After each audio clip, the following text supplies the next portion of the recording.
Hello, hello, hello. It's Wednesday, my crew. How's everyone doing?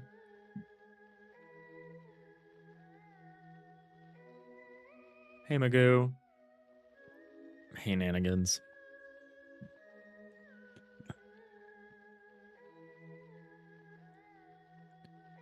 How are you?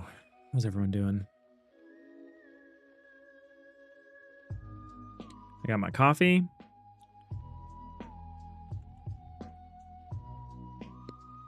My tasty coffee.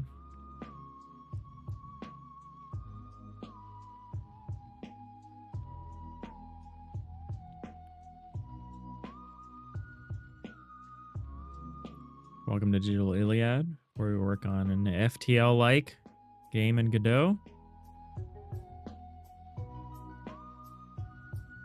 And at a certain point, we're going to start working on an FTL-like game in our FTL-like game in Godot.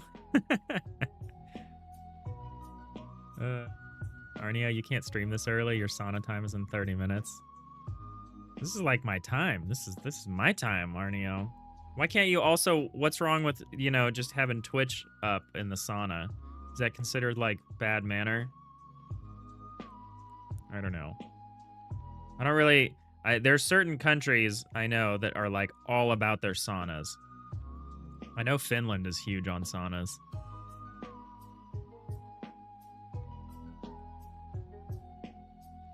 I don't know if I've ever been in a sauna. Been in hot tubs, sure. But, you know, life goals. Try to get into a sauna someday, you know? See what it's about. You know what I'll never do is an ice bath. I think I would have a heart attack and die on the spot if I got into an ice bath. I know that's also popular in a lot of places. You guess you could. You can't take a phone in the sauna, though. So it'd have to be loud. Oh, that's funny. You once did, but then the touchscreen stopped working for a while. Yeah, I imagine the humidity in a sauna would be just death to electronics. And pretty much anything. What do people do in saunas? I mean, don't answer that. I'm not that much of an idiot, but I'm like, you can't read a book. You can't be on your phone. But yeah, don't tell me. I don't want to know. It would have to be like outside the hot room. Are there big windows? Could you just like put it up against the window?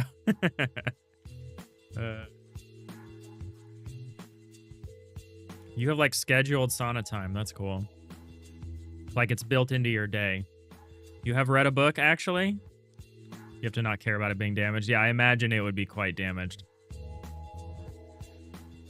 Yeah, so we're working on some technical stuff. We really want to move on from our editing tools, but the reality is there are things left to do. Mostly the things that I care a lot about is performance based. So right now, the performance is really bad. It actually gets better over time.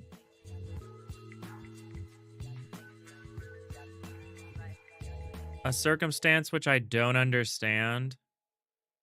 But there's actually like a warm-up time, which is interesting.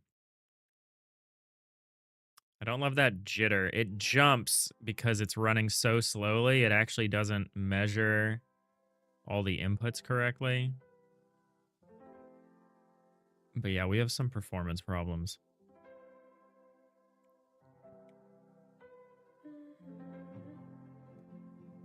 But yeah, I was diagramming out. Oh my lord. There's also some camera problems.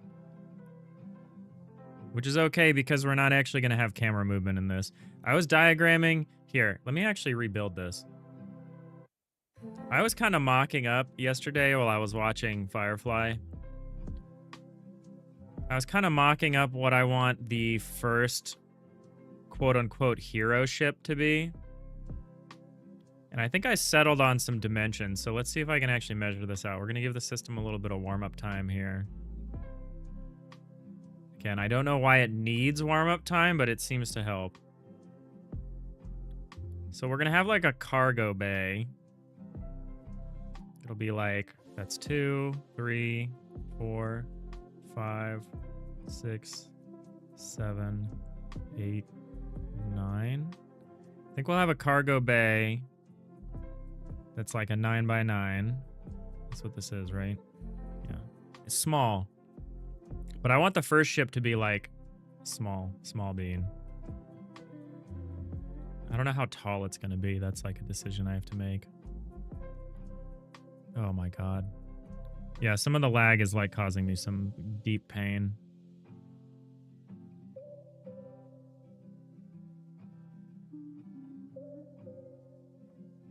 So we're gonna work on some performance issues, I think. So 1, 2, 3, 4. It could be this small, but I think I want to make it like a double or something like that.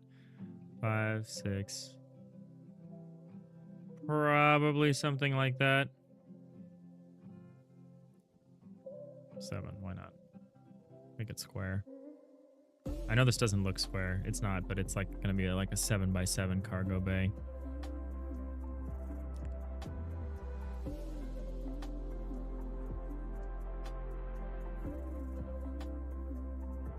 And there's reasons for this. So here's what I'm thinking in terms of like an initial ship layout. I've been trying to mock it up because I want to hand draw it, because then I can do things that the system can't accommodate. And the system is, boy howdy, is it janky right now.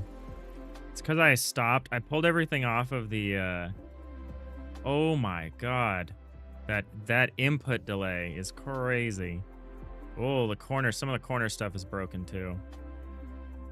That we can look at, actually.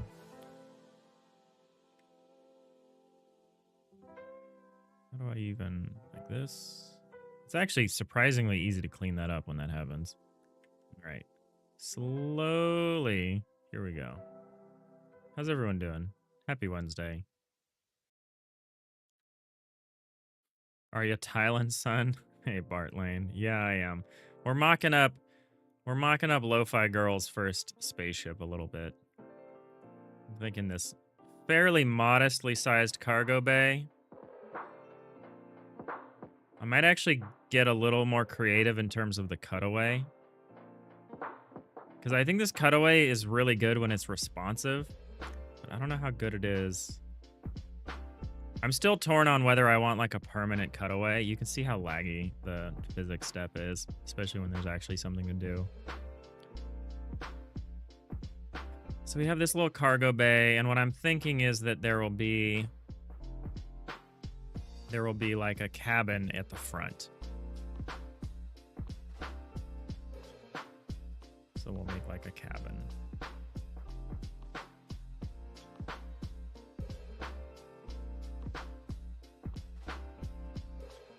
Make like a space at the front. Thinking cabin in the front, cargo in the back, you know, and then probably like a ladder down or something like that. Actually, this is too big, isn't it? Because this would go in by one. 1, 2, 3, 4, 5. Yeah. So I'm thinking maybe like a 7 by 7 cargo bay and then a little 5 by 5 cabin. We're going to keep it. The irony, which is not lost on me, is that I built this entire crazy block editing tool, and I'm going to make the first ship is going to have like 2 rooms. 2 rooms. Business in the front, party in the back, like a mullet. Kind of like a mullet. Actually, a reverse mullet is my thinking, because the cargo bay is like the business. That's where all the business stuff occurs. But it's like a reverse mullet. And then the cozy part is going to be in the front. So that's where, like, you know, I gotta not call her Lo-Fi Girl or I'm gonna get sued.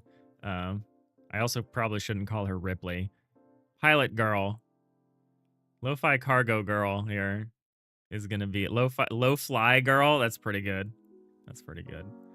Her and her cat are gonna be up here in the front, and this will be her little, like, live work area, right? Like, we'll probably have a bunk. We'll probably have, like, we'll have the controls for the ship, like a pilot seat. And then we'll have like a little bunk. And then maybe like some living areas, some spaces that we can put cute little furniture and stuff. The thing I'm not sold on is whether I want to have camera rotation or if I want to have like a very tightly curated space. I'm not sold on whether I want you to be able to rotate the ship around. I feel like you probably should, because then you can move it to a different corner and turn it around so that it faces a different way. It raises the art burden, but all of our art is going to need to be rotatable anyway. So it doesn't really raise the burden very much in actuality.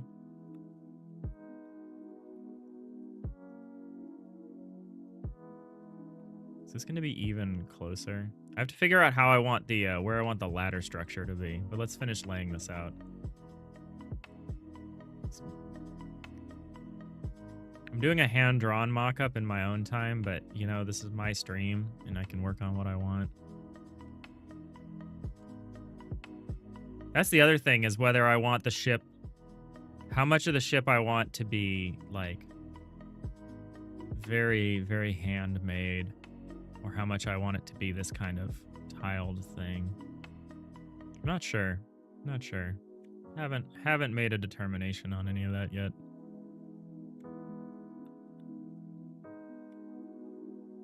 How many tiles is that tall? Is that 4? 1, 2, 3, 4.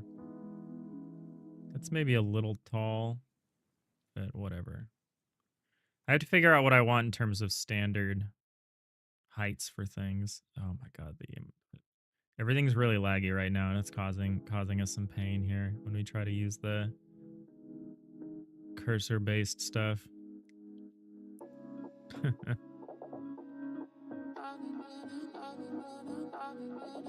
Yeah, thanks, Mod. Thanks, Mod Bart Lane. You can time Arneo out if you want. It's okay. He probably deserves it. Although he said he'll show himself out, so...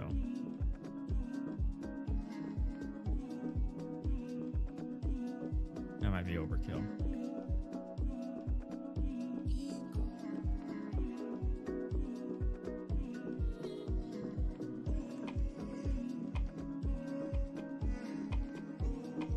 How did I manage that? Hey, Den1, welcome in. How's it going? We're working on an FTL kind of like game. We're working on this kind of isometric space game. We're mocking up some stuff for a very small ship that we want to build. Why is this behaving like it's an exterior cutaway and not an interior cutaway? Oh, that's my fault. Okay.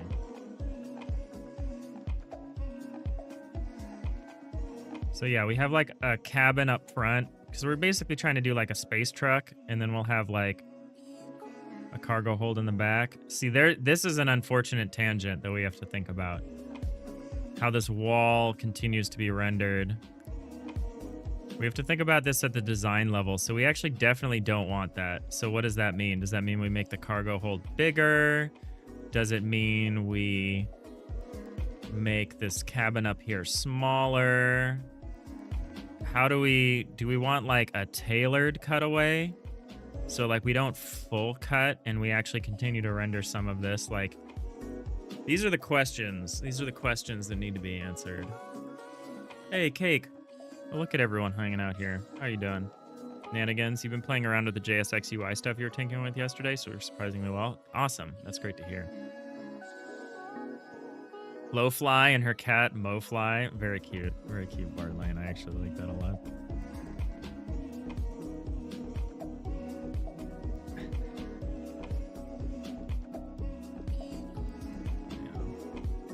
I don't know, something like this. This is what I've been mocking up. I've been trying to position it in such a way where there's a minimal amount of overlap. I probably want to raise the cabin even higher so that it overlaps with the cargo hold not at all, and we can actually not do a full cutaway. That's what I'm thinking I should probably do. Man, we got to address some of that lag. These systems are too slow.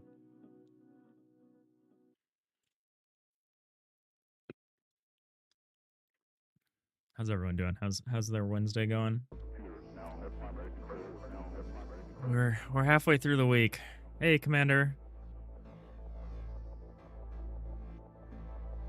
Yeah, we're working on kind of a low-res pixel art FTL style game. We're trying to start small. We're working on a little ship that's going to be like a little, we're working on an initial kind of little side project that's like almost like a idle game, kind of vibe check, kind of just chill space.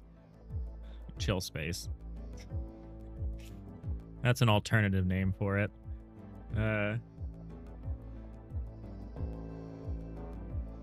And yeah, we're thinking about orienting it around a very simple arrangement of like Ripley and Jonesy,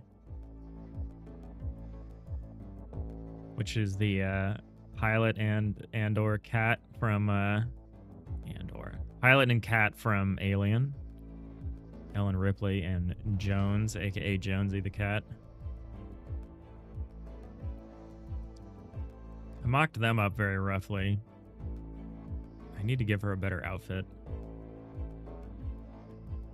Yeah, no sleeves. I don't think the sleeves work.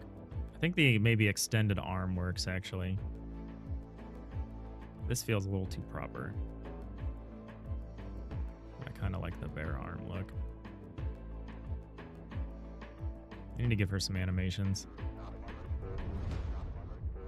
We're operating at like crazy low resolutions, which makes it hard to express things, but also not really what I'm working on right now.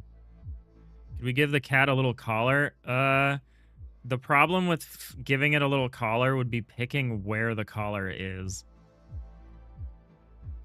So if we picked like a nice cat collar color, like maybe a warm reddish color or something, like where is it? Do we have to give the cat a neck? Just so we can do that? I mean, I kind of like that, if I'm being honest. I kind of don't hate that. Makes it really tall, but I'm actually not that upset about it.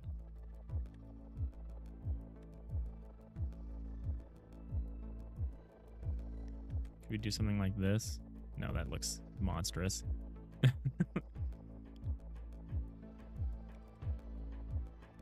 I think that's a good idea, though.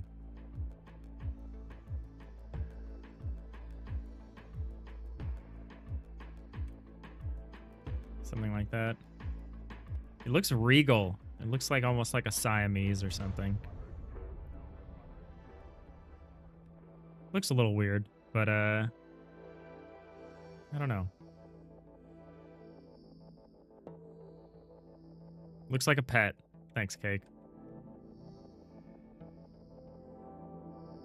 Kitty bow tie. I don't think we have the resolution for a kitty bow tie. You would need like this many pixels to like express a bow tie. And even that's not good. Yeah, I don't know. We're very limited in what we can suggest. Taller profile implies a dog a little, though. You know what I think implies a dog, though, is actually the bigger head that we used to have. Like this kind of look.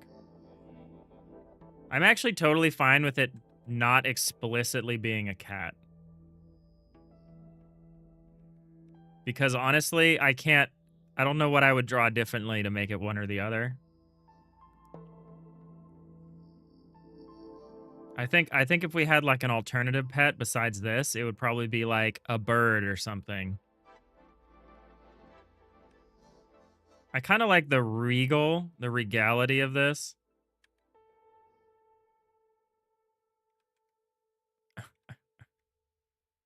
Trying to not mess up its proportions too badly. Because if I mess up its proportions too much, it looks like Goliad. Which I'm not. You feel like the legs are 1 pixel too tall? Look. I don't think that is right. This is a dog. I feel like I feel like we get a dachshund if we drop it down like that. It's tough. It's tough to work at this resolution. You have to suggest things. But I kind of like that over like this. I don't know. I'm not 100% on it, but I kind of like it.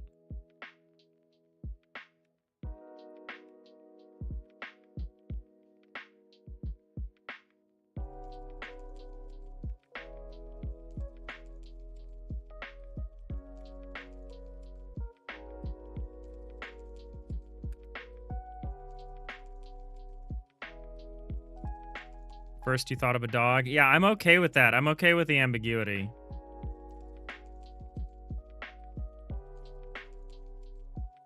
Hey, Nix. Thanks for the hydrate. But yeah, this is just something we're noodling around with. Because we want to make this. We want to make a big FTL-like game. And we have a block editor. We have a bunch of stuff in place. We have systems in place to handle scale. Like the top of this game would be like an enterprise-like ship where you've got kind of a militaristic, like rigid structure. You've got like ranks. You've got like people with jobs doing specific things. You know, you're doing your adventures. Somewhere below like the enterprise, you've got like the Serenity. You've got like a ragtag group of rough and tumble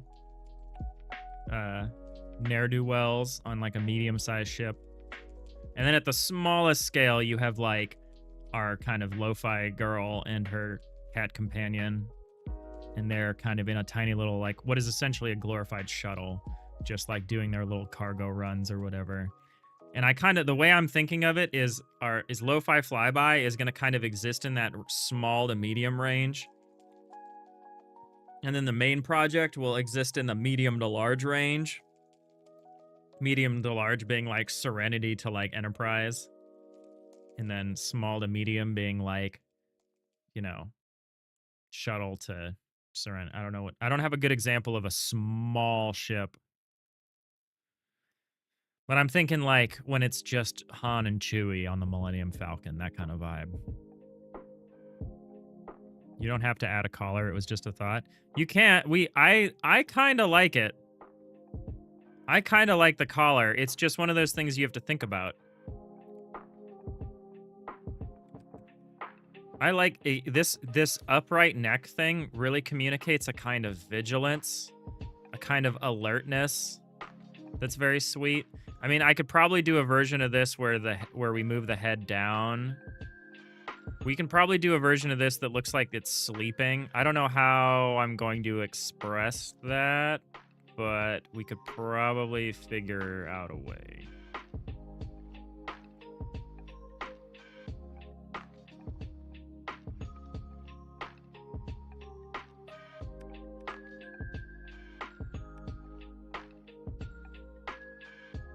I kind of don't hate that.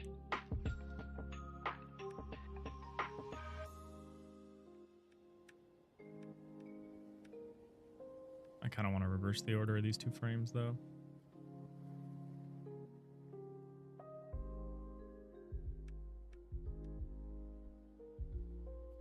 Boop.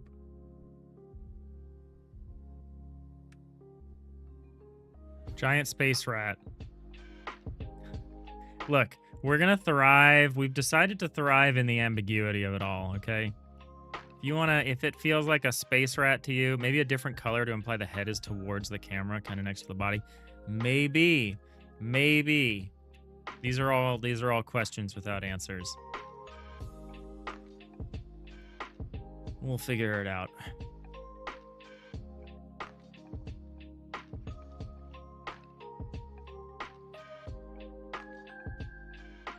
What I really need to do is some programming stuff.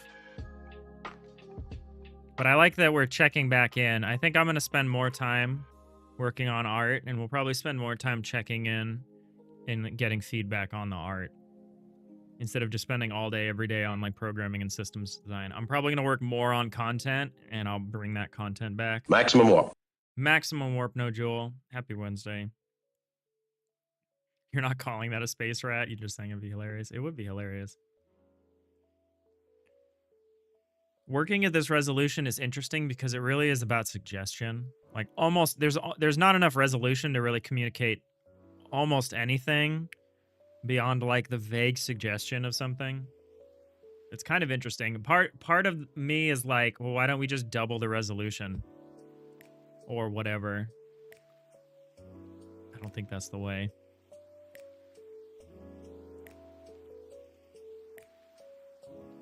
We could make characters relatively bigger. The logic was impeccable, Captain. Like right now, the characters are pretty small compared to the blocks.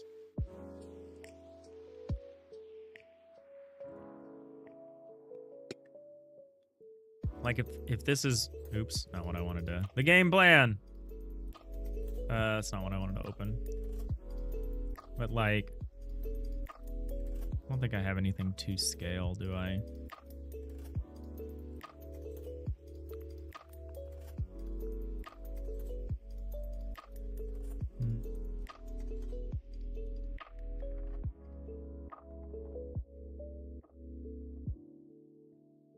Don't really have anything for this.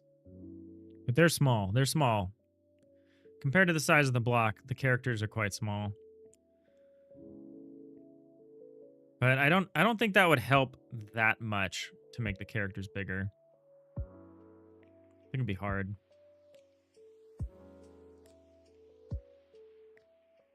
Long neck cat. I'm okay with long neck cat. We got a suggestion to add a collar to the cat. And, you know, the problem is we need a pixel for the collar. And the collar, I didn't think the collar could be like here. You know? I didn't think we could do this. I think that is confusing. There's a lot of stuff that's hard to do. But I actually kind of like this. I actually worried about before when we were doing it like this. I worried that the creature was too chonky. You know, it'd be really fun. It would be kind of secretly acknowledging that this is really just like a shapeshifter and having it like smear into like crazy shapes sometimes. Shapeshifter cat would be kind of the best. That would be the best thing we could ultimately do with this.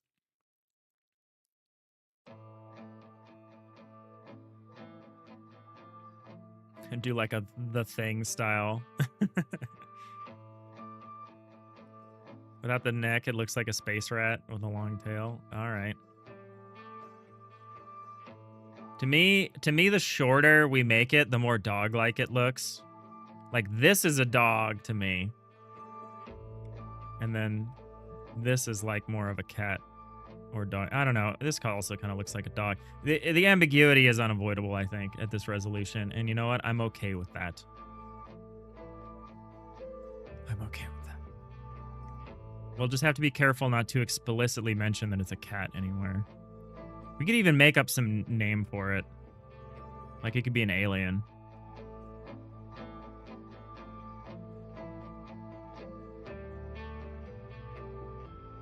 We don't have to get bogged down with what is and isn't a cat. Ripples for a shapeshifter cat's name. It's pretty good. Ripples is pretty good. In honor of Ripley. Yeah, I keep calling her Ripley. I keep calling the character Ripley. And I'm like, can I do that? Can I get away with that? It's a common enough name. No, it's not.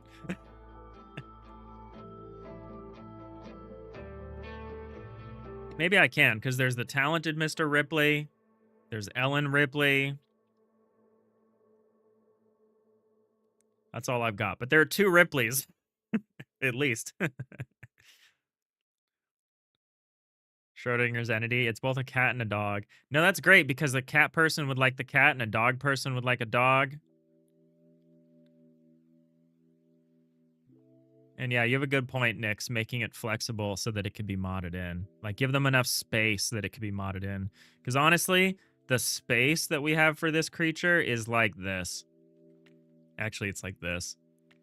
Like 8 by 8. It's pretty much what we got, which actually we exceed when they're sleeping like this. So maybe it needs to be 16 by 16. Kind of all the characters, I think, need to fit into a 16 by 16 grid. If we go bigger than that, now we're talking larger characters. Like if I made them 24 pixels, if I gave myself a lot more room, we would start to see a very different style. We would start to see a very different style. I'm not sold. You could play off that name and have a simple distortion shader to make it appear and disappear too. Ooh, that could be fun. That could be fun. Yeah, I want to play around with the animation more. Of it jumping or running. Because we have to figure out how we're going to handle all of that with our custom kind of canvas item renderer.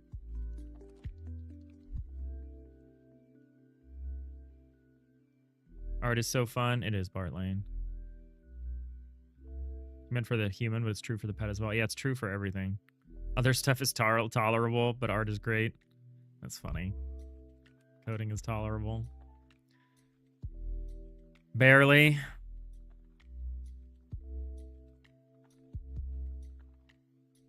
Art is like a vacation from coding. It really is. It really is. Speaking of which, we have to figure out how we're gonna thin this out and spread the work over time so that we can get a reasonable responsiveness. The thing we were doing before was we were putting the canvas item drawing system in a background thread, which worked, but caused issues because it was reading data that was changing over time. Which we can handle by adding some additional buffering or barriers or something like that. But I want to restructure this process a little more, I think. Like, does it actually make sense to run the input processing system late rather than early?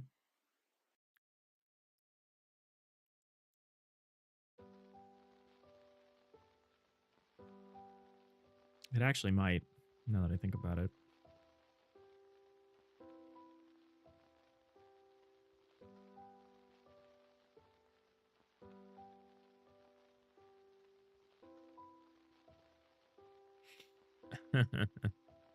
All right. Take it easy, Nix. Yeah. So what I really want to do is work on some of this stuff. I mean, not really want is a strong word. What I also want to do is understand what's going wrong with the auto tiler, but that's such a tough thing to debug. Maybe we just do that. I was taught, and then when you sit down to work on stuff, pick something easy to start. Don't pick like the hardest thing that you have to work on to start. Pick something simple. So maybe we'll try that. There's something that's happening. Man, yeah, the cursor mapping system is so laggy because of how rarely it's being run. I'm having to be super careful, and in fact, I kind of messed that up. Just send it up. So something's happening at T-junctions, at the backside of T-junctions. There's kind of an awkward extension down from the outline, which I need to think about. It looks weird now, but I think it actually makes a lot of sense. So if I do this and I put this back this way. Yeah, do you see that?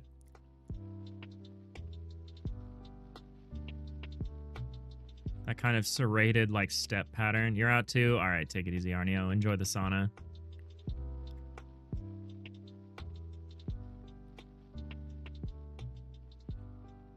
That's the corner pieces remaining.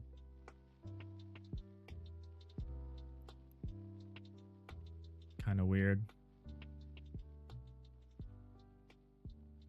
I turned the corner auto tiling on because it seems to mostly work, but there's definitely some awkwardness, and I can see why I turned it off. I can definitely see why it got turned off. Because it definitely has some issues. Yeah, I really like, for our normal cutaway stuff, I really like this threshold look. But I'm wondering if the threshold look is going to be correct for Lo-Fi Flyby. And questions like that make me nervous, because I'm worried about just the sheer amount of customization that we're going to want for Lo-Fi Flyby, kind of in defiance of all of the tech that we've made for the main game. And it makes me wonder if it really is correct to keep it all in the same project, or if it would be better to start splitting some of this stuff. I don't know. Hey, Jacob. Hey, Rhiannon. How's it going? Happy Wednesday.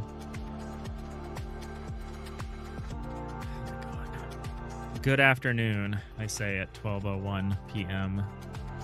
Pacific Daylight Time.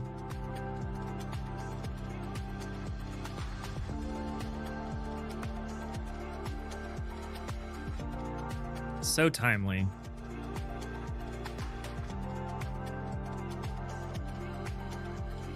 I'm definitely that guy that will go into like a shop at like 1 and be like, good morning. Making people think I just rolled out of bed. which I did not. I'm actually a morning person. Believe it or not, I just feel like maybe I work too much and don't sleep enough.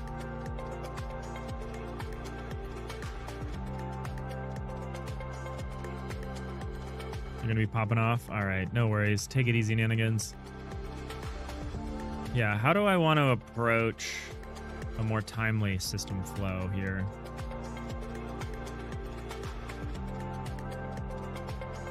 The thing I don't want to do, which I feel like I'm in danger of doing, which is like putting all of this so far on the back burner and then just coming up with custom solutions for what we want to do for Lo-Fi Flyby, that we end up developing an entire like parallel track of everything for that specific case. And I think for the sake of Lo-Fi Flyby, that would be good. But for the sake of our overarching goal of making this larger FTL-like, I feel like that's a trap. All right, take it easy, Commander. Man, changing of the guard over here at noon.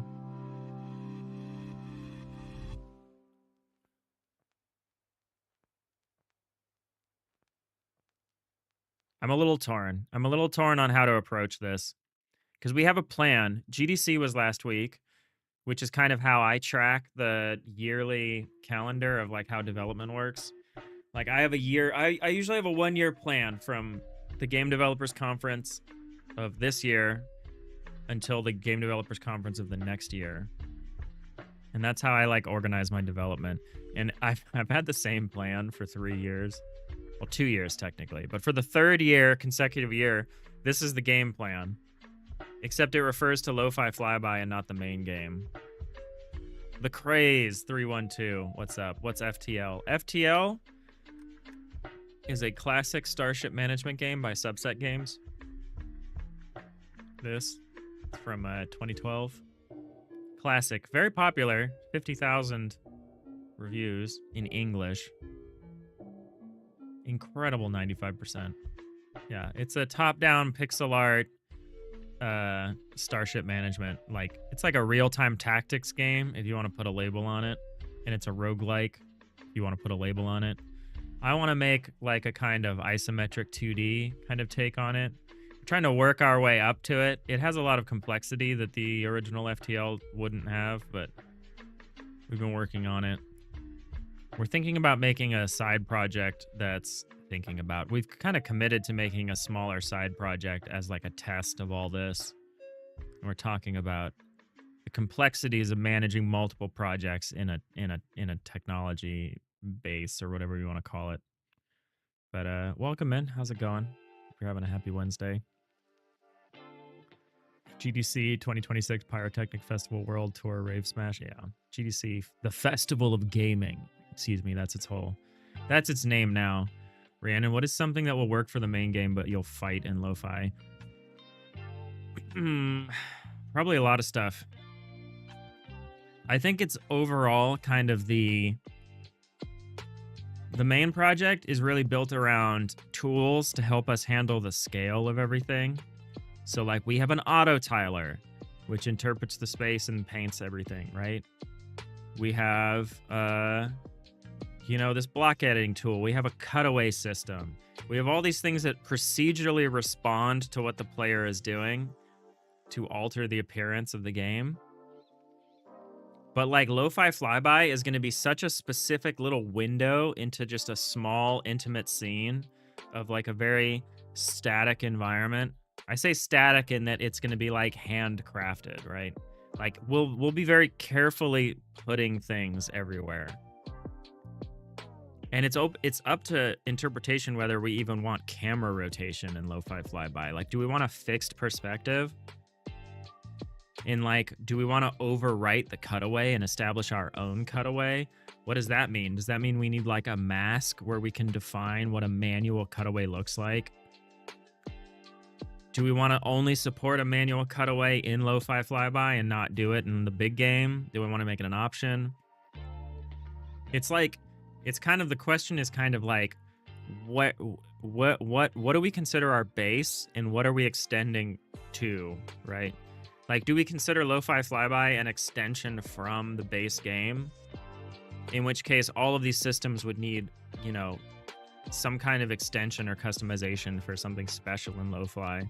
Or is lo-fi like a much more rudimentary and independent implementation of a lot of these ideas, but in a different context? And I don't know. I don't know. If it's confusing what we're talking about, I have this roadmap for this big FTL style game, and we're kind of working our way down the list to making a kind of alpha minimum viable product thing. We've spent pretty much all of our time on this tile block editor. We're trying to wrap it up so we can work on a shipboard simulation, like how things propagate through the ship, how characters move through the ship, how objects on the ship work, especially objects that are more than one block tall.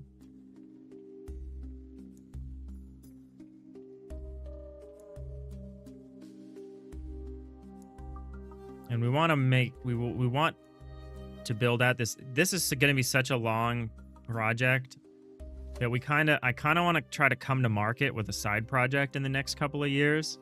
Something small that we can finish, get out there and get a vibe check on, you know, our atmosphere and kind of the universe and the art style and the sound and everything. And so much of Lo-Fi Flyby really is an extension of the big game. But it also has its own demands, its own needs. And like we could, emphasis on could, we really could hack Lo-Fi Flyby together with almost none of these systems. Like we could do it, we could fake the whole game, right? Like we don't need a block editor tool. We don't need a cutaway system. We don't need all of this stuff. If we're only talking about this side project, we don't need all of this stuff. And having all of this stuff is going to slow down development. But not having it means we're really just kind of abandoning the main game in favor of this side project for a time. And we really wouldn't be pushing along the main thing. And if anything, there would be a tech debt that would be associated with all of the main game stuff. I don't know. It's something I'm thinking about. I don't know if there's a good answer. I mean, there's two good answers. One is you make Lo-Fi Flyby a separate project with a totally separate tech stack. Maybe a little bit of the stuff is shared, but it's almost entirely a separate thing. That would be good for agility, for like getting progress on the side project quickly. It would be kind of rough in the long run because we'd basically not be working on the main game the whole time. And it would also be rough in that backwards compatibility of new content for the main game would be harder to port into Lo-Fi Flyby, which is something I want.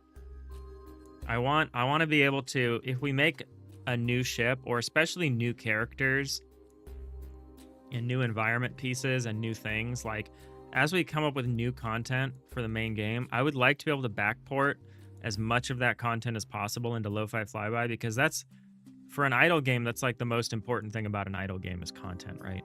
Like things to unlock, things to see, things to hear. That's all super important in an idle game kind of situation. But we have this plan, which is that this year, I want to make a Steam page, I want to make a trailer, and I want to make a demo. And we're almost in Q2, which means I basically have a quarter for each of these things at most. Not that we'd, exclusively be working on the Steam page for 3 months. I'm just saying, like, we should probably aim to have the Steam page up in Q2 by the end of Q2, the trailer up by the end of Q3, and the demo up by the end of Q4. We're basically at the end of Q1 now. There's less than 2 weeks. Actually, there might be exactly 2 weeks. No. Yeah, counting today, there's exactly 2 weeks left in Q1. So I kind of need to make a plan in the next week or two about how I want to tackle this. I'm kind of thinking of it, because I have experience with game jams, and that's really the only context I've actually ever finished a game. I am thinking of it in those terms of like, you just kind of make it work. Like you can have these plans and you can have these processes, but like at the end of the day, you have to deliver on deadline. And delivering on deadline is the opposite of delivering on scope. And I don't know.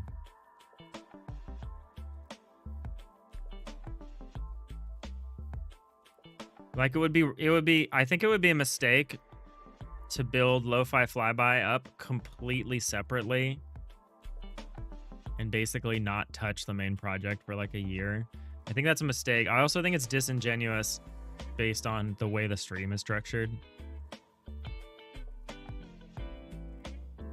Because as long as Lo-Fi Flyby is like a component of the main game, as far as like it's built using the same tech within the same universe, as long as I'm doing that, then I can at least tell myself I'm still working on the FTL-like, and we'll actually answer a lot of key questions about how to handle the FTL-like. So I think that's my impulse.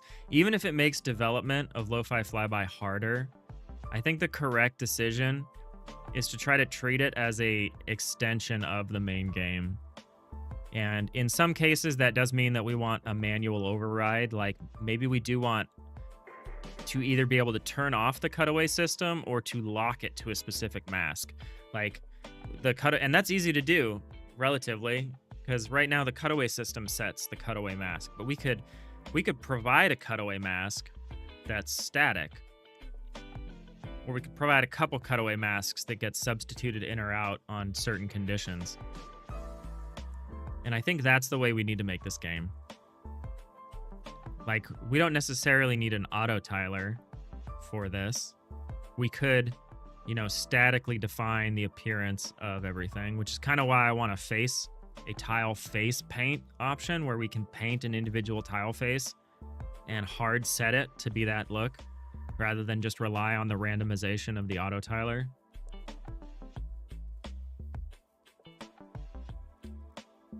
Rhiannon, you would argue that the block editing tool is necessary for both so that you can build ships for both. True. Same with the auto tiler. You already have like 2 cutaway systems working in tandem for main game, so why not a third one that you can turn on and off for lo-fi? Yeah. No, I actually kind of like the idea of having curated cutaways. Where you can actually specify what you want to cut away. I think that's kind of a good idea. Camera rotation to you just means that you can ignore rotations until you get back to the main game. Once you have them supported in the main game, you can just keep it. Well, here's the thing. Camera rotations will already work in lo-fi, because the reason camera rotations don't work in the main game, the only reason the camera rotation doesn't work in the main game is because the main game has a camera which moves. Like, it physically moves. And so you can move the camera, do a rotation, move the camera, do a rotation, move the camera. You can create this kind of complex... It's harder. I haven't figured out the math for all that. But if the camera doesn't move and all it does is rotate around something, that rotation works. That's the same rotation that we have in Build a Bonsai, and that works fine. But yeah, I don't know. Just don't know if you should have it all in one mono repo or if you should have packages, but it should share the main project code. I think it should also share the main project code. Hex was talking to me about Git submodules, which I don't know a ton about, but that sounds like a great case for when you want to have shared code. So I could have a separate Git repository that represents like a common tool.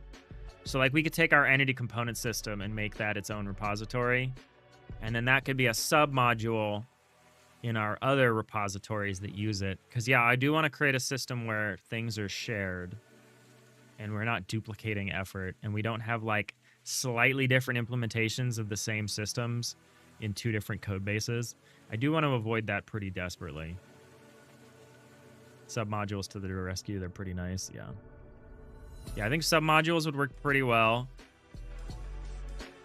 The challenge for me, actually submodules might answer this, because like I understand how to do my C# packages thing, and that's actually how I was thinking about setting up things like the entity component system or other things that are C# based that are like shared common functionality. I thought doing it like a package would be pretty easy. I'm less sure about how to do that for Godot stuff, like for example, our Godot renderer, our like special little canvas item renderer. That would be like a plugin, which is a little tedious, keep up to date.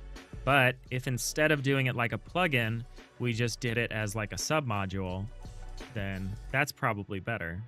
So we'll probably do that. We'll probably have some kind of standardized code submodule. I already have a Digital Iliad's standardized code repo, aka disk, Digital Iliad standardized code. Sometimes, maybe sometimes you just got to hit the disk. That's my joke. A lot of setup went into that joke. Rhiannon, it might keep things cleaner and having two separate Godot projects so you can export the two games separately. Yeah, that's the complexity that I'm thinking about, is like Lo-Fi Flyby clearly needs its own Godot project, but I want almost everything in it, like all the repo stuff to be... Yeah, we'll see.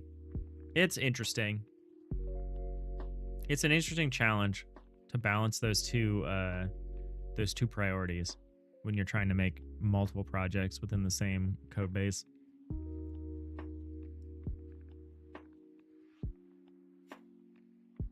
I don't have a super strong answer at the moment, but I think we'll arrive at an answer over time.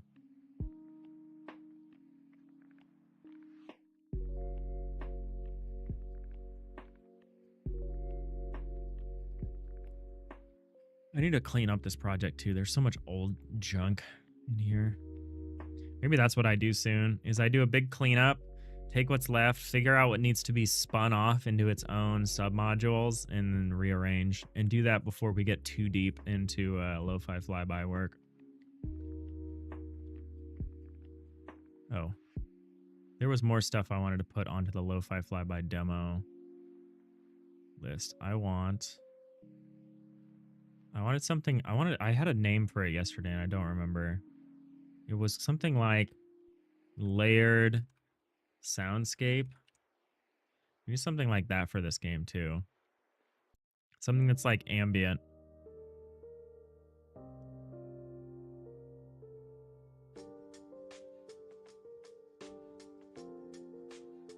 I don't know if space truck is better than like small cargo.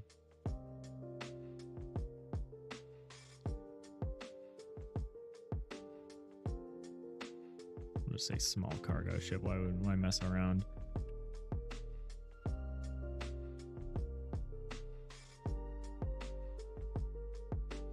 Yeah, whatever. Who knows? Submodules is probably also the easiest to start, and then if it doesn't work, grow it into packages plugins if you have to.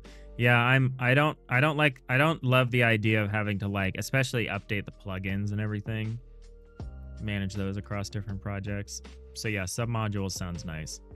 Sounds like the part that I really need, which is to just spin off the repository so that I don't have to duplicate code or effort in areas that's truly shared. Just gotta work on that.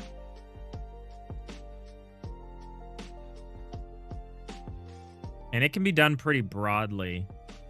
Like, both projects could just point back to the Digital Iliad standardized code repository, which is actually a very large repository in that it holds all of my plugins that are standardized, including stuff that I use for like game jams. So it's an interesting, it would be a big dependency, but probably be fine. But yeah, the immediate concern for us is just how slow this system is. The physics step is taking, when it spikes, it's taking around 80 milliseconds, which is too long. We need to kind of look at this and figure out what can be on the slow track and what can be on the fast track. The fast track are things that depend on moment to moment changes, like the cursor moves, so now the block needs to update. Like rendering is the fast track, right? And then the slow track, pardon me, the slow track is more like flood filling, things like that. Stuff that can happen slowly and that we don't need to update all the time.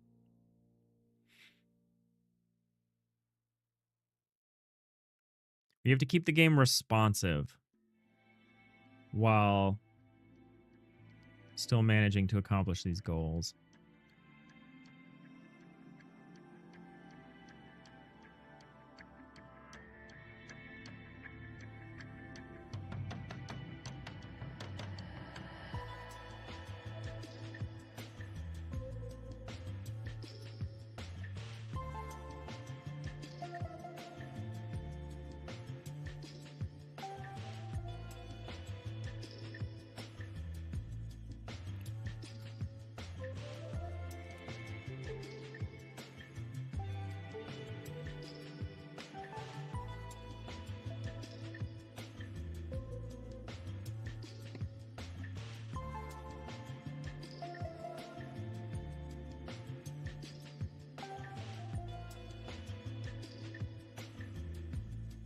The block editor system is really where a lot of this orchestration is happening.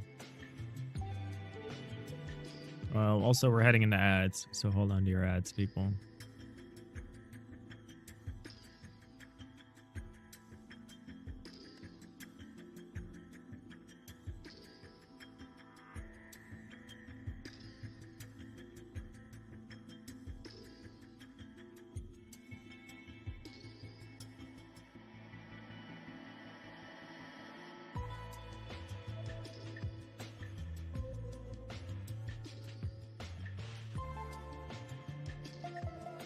So here's our, so we implement a double buffer at the moment where we have this preview blocks entity, which represents all of the block data that we need in the preview, aka like what we're rendering moment to moment. And then our other buffer set is the settled blocks. These are like the player has made a commitment of like, I'm placing this block here. That updates the settled blocks because that's where we write things like, you know, where are the rooms? What's the flood filling look like to determine which rooms are which spaces belong to which rooms and stuff like that.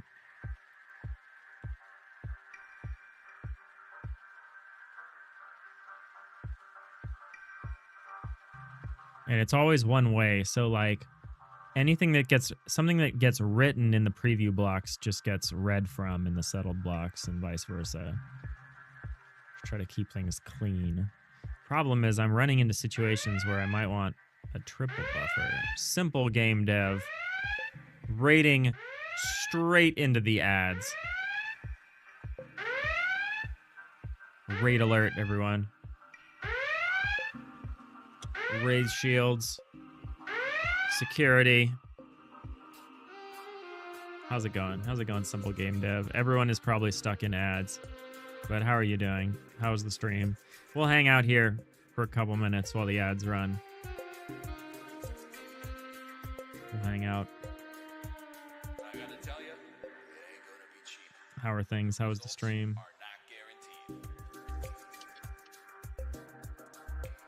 Had to code on the off chance no ads for someone.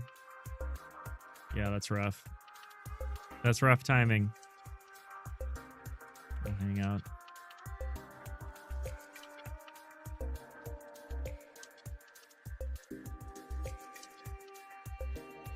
When I seem unfocused during... Hey, there you are, simple game dev. What are you up to? Got hit with the ads? Yeah. No worries.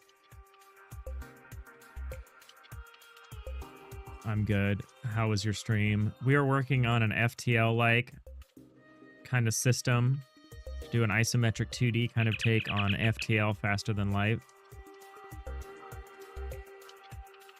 Thank you for the follow. Appreciate that. What have you been working on, simple game dev? Give you the shout out. Real cool pixel art. Thank you. Yeah, we are doing stuff in extremely low res. We are a real low res gamer here. What kind of stuff are you working on? How was your stream? Get you that follow back. Welcome in, Raiders. How's it going? Oh, Sapphire arrived during all this. How's it going, Sapphire? How are you doing? Happy Wednesday. We're in kind of a we're making decisions. GDC, the Game Developers Conference, was last week, and every time, usually the week after that, I spend a lot of time thinking about what we want to try to do in the next year, and we're kind of still in the middle of that. We have our big project, and then we have a little project that sits inside of the big project, and we really want to push that little project along, but I'm trying to structure it in such a way that we're still working on the overall large project while we're doing that. That we're not just making gains that can't be applied back to the large project. And it's a bit of a challenge. Simple Game Dev is currently working on this car mining game where you visit planets through stargates and upgrade your stuff. Car mining game. Interesting. So mechanically, you're like on the ground on these planets. Like it's a terrestrial kind of game. That's sick. Cool. I don't know if I've ever heard of that particular combination. Cars and mining. Sounds fun. Well, I hope I get to check that out at some point. But yeah, thank you for the raid. Hope y'all are having a good day. We kind of just chill. This is a very chill stream. We're not getting a lot done right now. But like I said, we're in kind of a rest and reflect kind of period about thinking about what we want to do next, how we want to approach development in the forthcoming year. Try to get the goals done. We want to get the 3 big goals. We want to get the 3 big goals knocked out, which are this year. We want to get a Steam page as soon as possible. We want to get a trailer going up. Very simple, like 1 minute, 30-second trailer kind of thing, or 30-second or 1 minute trailer. The glorified GIF, as Derek Liu calls it. And we want to get a vertical slice, like a little demo up by the end of the year. That's our goal. If you'll notice, this has been our goal for the past 2 years as well, but this is going to be our year. We're going to do it this year. We're just kind of thinking about how to approach that and actually make it happen. It's tough. Getting stuff done is overrated. I agree, Sapphire. I agree. But it is a big switch in mindset for us, because I have been a deliver on scope kind of game dev. I'm a game dev who's like, just keep working on it. Keep working on it. You'll get there. You'll hit that scope. Don't worry about how long it takes. But we've spent the last 2 years working on tools, and maybe it's about time we start to moderate that with actual, content. Let's try it. What's the worst that could happen, What's the worst that could happen?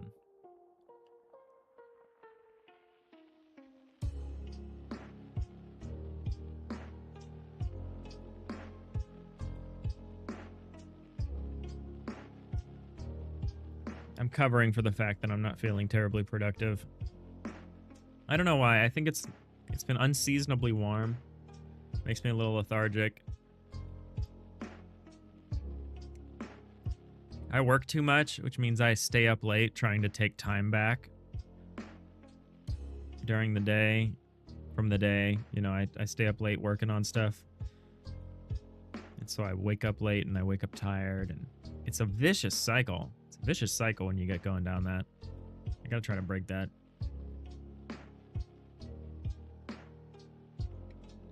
But we have coffee, and the coffee is good. Hey, Sapphire with the 80 stream streak. Incredible. Really appreciate you. You thought the block editor was the game and the content? You did just make a game out of one, to be fair. Yeah. The worst part is we basically had to recreate that block tool to make build a bonsai. We had to remake that tool from scratch, and it was not well done. I'm gonna work on that probably a little tonight, but more this weekend. I want to make a templatized version of that 3D tile renderer setup that we have.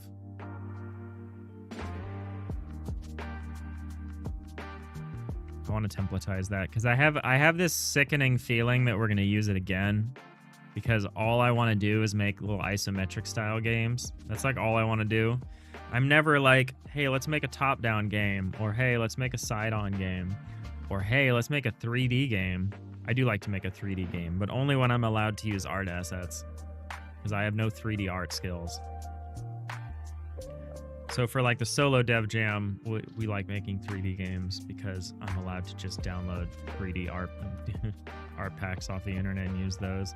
But whenever we make our own stuff from scratch, it's always, invariably, without fail, some kind of 2D isometric thing. It's not always layered 2D isometric, like Bare Necessities and A Following Wind are both like flat isometric, like flat plane, 1 Z level. But Build a Bonsai is like multi-Z levels. Game Jam I failed to make for my last Ludum Dare was also isometric multi-Z level. And we crashed out of that, partly because we didn't have a template for it. Partly. So yeah, I really want to work on that. But that's like an off-stream, like, working on our tech. And I have to think about how that's going to interact with our sub-modules that we want to make so that we can start storing some common functionality that multiple projects need to use. Gotta figure out how that's going to work.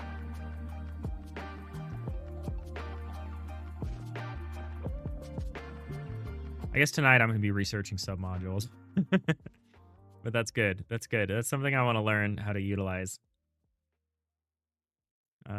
Technically today, I'm trying to think of Rimas. There's something about isometric pixel graphics that takes you back to your C64 days. I don't know. There's something about it for me, too. There's something about it, that pseudo 3D forced perspective thing. Like, this is just how I want to draw things. Like, I never want to draw things purely side-on or purely top-down. Like, that illusion of dimensionality is so tantalizing. It's a good use of that word. How are you doing, Rimas? I really appreciate you hanging on the stream. I know you're on the quieter side, but I know I'll see you. I'll see you at the beginning of the stream, and I'll see you at the end of the stream. So I know you're here, and I appreciate it. Rhiannon, you too deal with revenge, bedtime, procrastination. It's fun, you say sarcastically, because you're not tired when you put off the sleep at night, and you only suffer during the daytime. That's exactly part of the problem. That's exactly part of the problem. Is at night, it just feels good. It feels good to take the time back from the day. You know, all that time that you didn't get to spend working on what you actually wanted to work on, or actually just unwinding and like watching TV or something. It feels good in the moment to take that time back. And then the next day you're like, ugh, I'm so tired. It's so hard to be productive. And then that next night you do the same thing, and it's just this vicious cycle. Vicious cycle. That logic had you staying up so late for so long. It's really hard to get around, especially if you're like pretty much all of us here, where you're like, I've got a day job. I want to do my game dev. I do my game dev at night or when I can find the time. It's really hard. There's not enough time in the day. Because yeah, I work a day job. I'm thankfully not quite full time. I have there's some flexibility in my hours, but I'm pretty much full time. Just shy. Once this RTO kicks in, I'll be pretty much, in my mind, I'll be full time. But yeah, and then I stream, 5 days a week. And then I do game dev co-working sessions at night with people. Try to, stay focused. And yeah, there just isn't enough time. There isn't enough time in the day.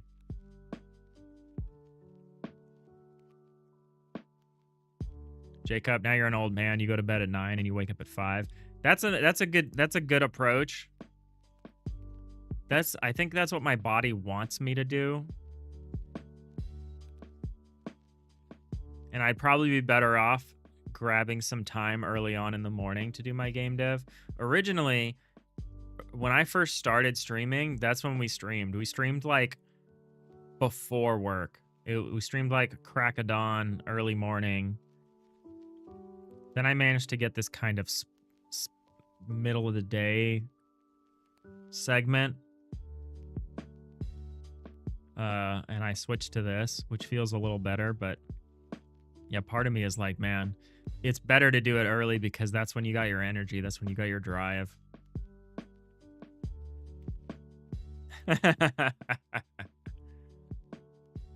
Sapphire, sleeping 9 to 5.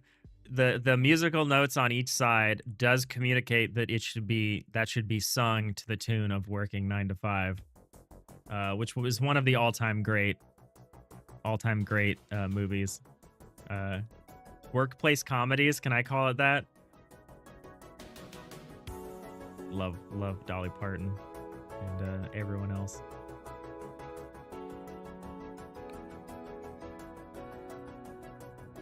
Sapphire, night is the only time you end up actually feeling lonely getting things done.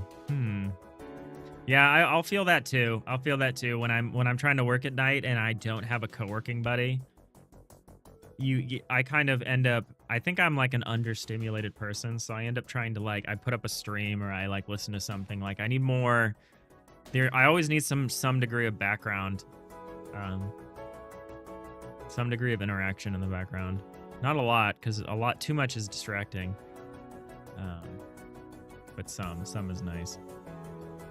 Rhiannon, there's also some tie-in to autism ADHD, because nighttime is the only time where others are not placing demands on you or perceiving you, both of which make daytime hard to deal with, and nighttime you're free of those constraints. Unfortunately, you're also getting old and you require a lot more sleep. Yeah, that's an interesting point.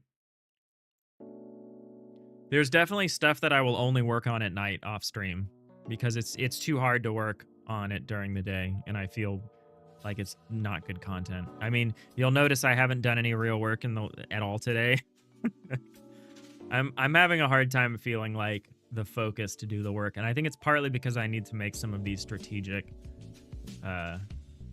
I need to make some overarching decisions before I feel like I can dive into the minutia, because I feel like that's what got me into trouble in the first place, is my willingness to just sit down, look at the game, see what the next most egregious issue is, and just work on that indefinitely until it's done, and then work on the next thing. Like, I think I do need a little more structure, like a little more top-down structure to what I decide to work on, rather than just kind of picking something at random and pushing it along until it's done, or until it's good enough that I can move on to something else. I think I need a little bit more of that. Hey, Bartlane. Nighttime is when you turn into a work wolf. I like that term. Work wolf is pretty good. Brute strength just starts running through your veins. Yeah. I feel that. Yeah, work wolf is pretty great.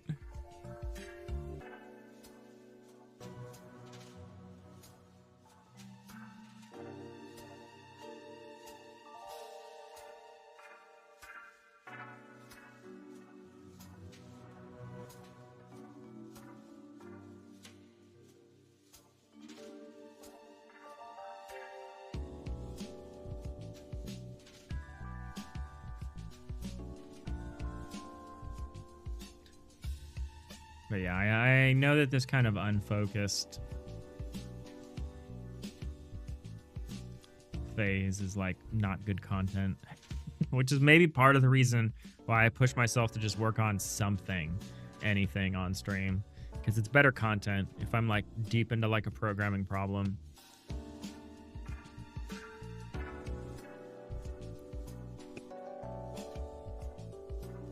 Coffee's running out of coffee. And by running out of coffee, I mean there's plenty of coffee in this mug, but the coffee itself is running out of thermal energy.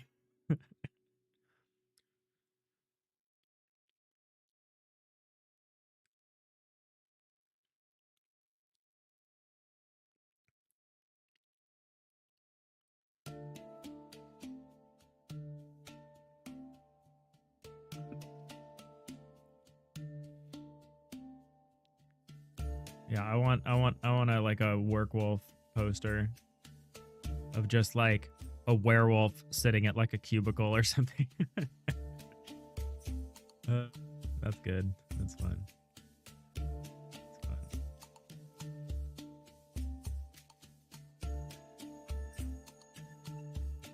I only really feel that when I'm game jamming and I do an all-nighter. It's the only time I feel that. But it's pretty incredible when you're pulling an all-nighter and you just feel like adrenaline just pumping through your veins, and you're like, where did all of this energy come from? Rhiannon, the bioavailability of energy from coffee is directly correlated to the thermal energy of the coffee. You think that works for both iced and hot coffee? Yeah, but it works, but it's inverted, right? So like iced coffee is only as refreshing as it is cold, and hot coffee is only as invigorating as it is hot. I totally get it. I totally get it. There's some kind of graph that correctly represents that. Some kind of S-shaped curve. Yeah. And there's some point where it crosses over. There's this lukewarm dead zone where coffee is just totally useless. It's not cold enough and it's not hot enough. I have been drinking a bit of cold brew lately, and wow, I love cold brew. I don't live in a place where it's the right temperature for cold brew most days, but man, it is so good. But it also gives me like heart palpitations. But man, is it good. XKCD probably already did the math. I would not be surprised if there's an XKCD that covers that. All right, here's our block editor system group. So we use this double buffer. Worth it, Rimas? Yeah, it usually is.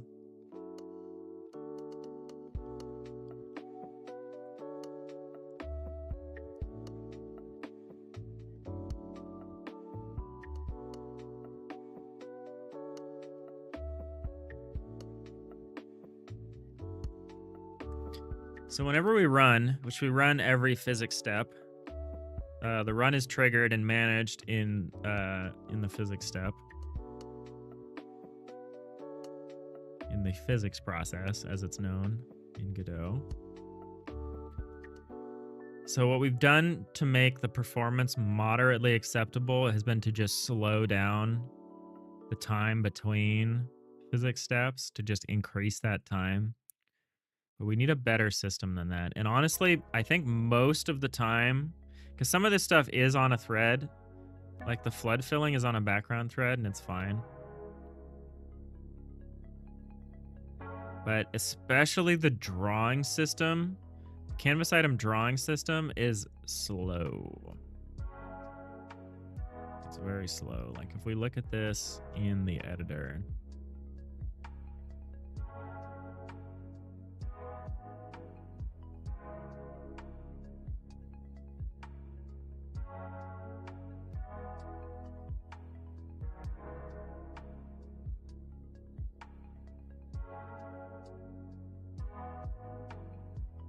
you know what I need to do? I need to draw Ripley sitting down in a chair and make sure that the cat fits on Ripley's lap.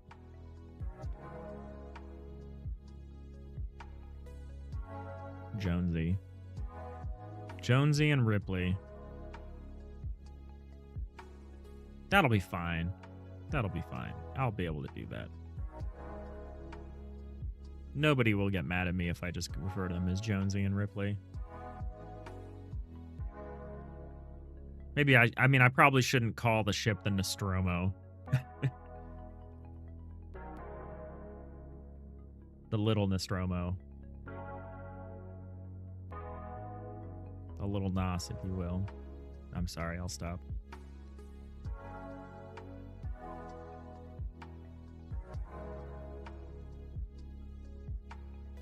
Mini Strono. More like minestrone.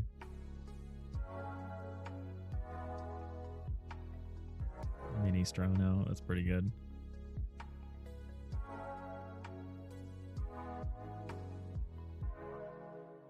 What was I doing? Oh yeah, I was gonna run this so that we could see the performance profile of it. But yeah, exactly. Profiler. So when the physics frame time is huge like this, we have quite a bit.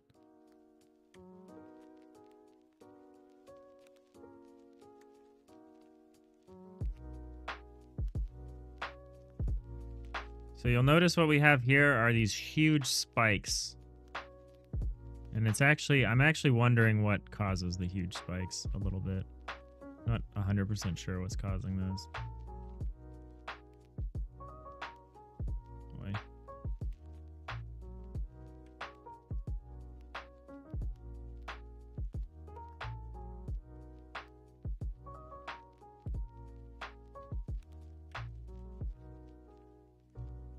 So we pause this even here. Even so, we pause this here, you'll notice 50 millisecond physics time, which is actually, you know, not terrible. I would like to get it at least down to 30. The spikiness is what's kind of concerning. And I want to say that the spikiness is from the renderer itself. The system that preps the canvas item. Double check that.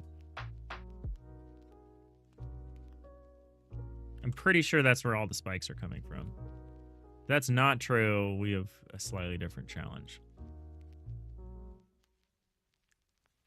But I'm pretty sure that this is where the slowdown is. Well, we won't be able to see anything, but we can start you.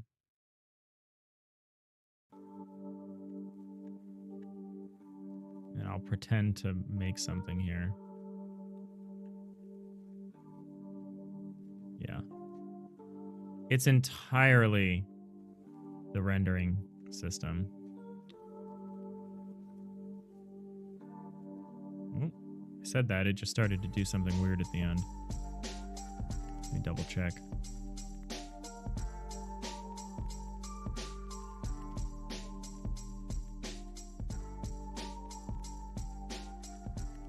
Okay, so there's something weird happening.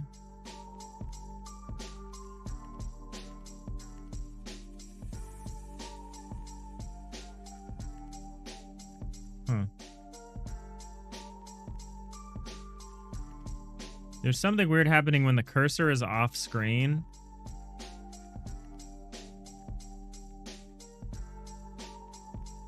That's maybe worthy of some investigation. What are these spikes? They're definitely in the physics time. Okay, so there is a function that is taking a lot of time here.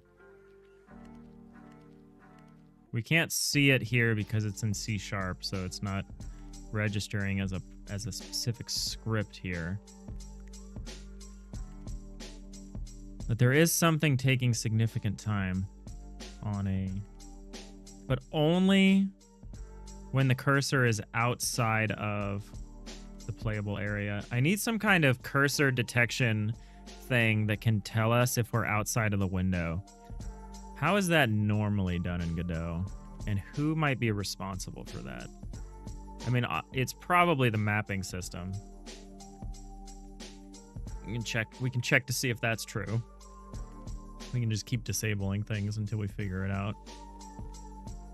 Welcome back, Commander Apollo. We got a successful mission.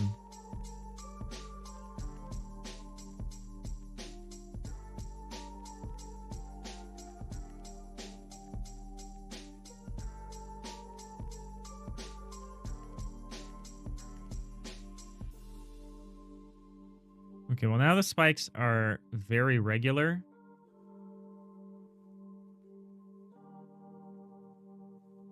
Oh, and now they've gone absolutely bananas. I don't know how to get out of this.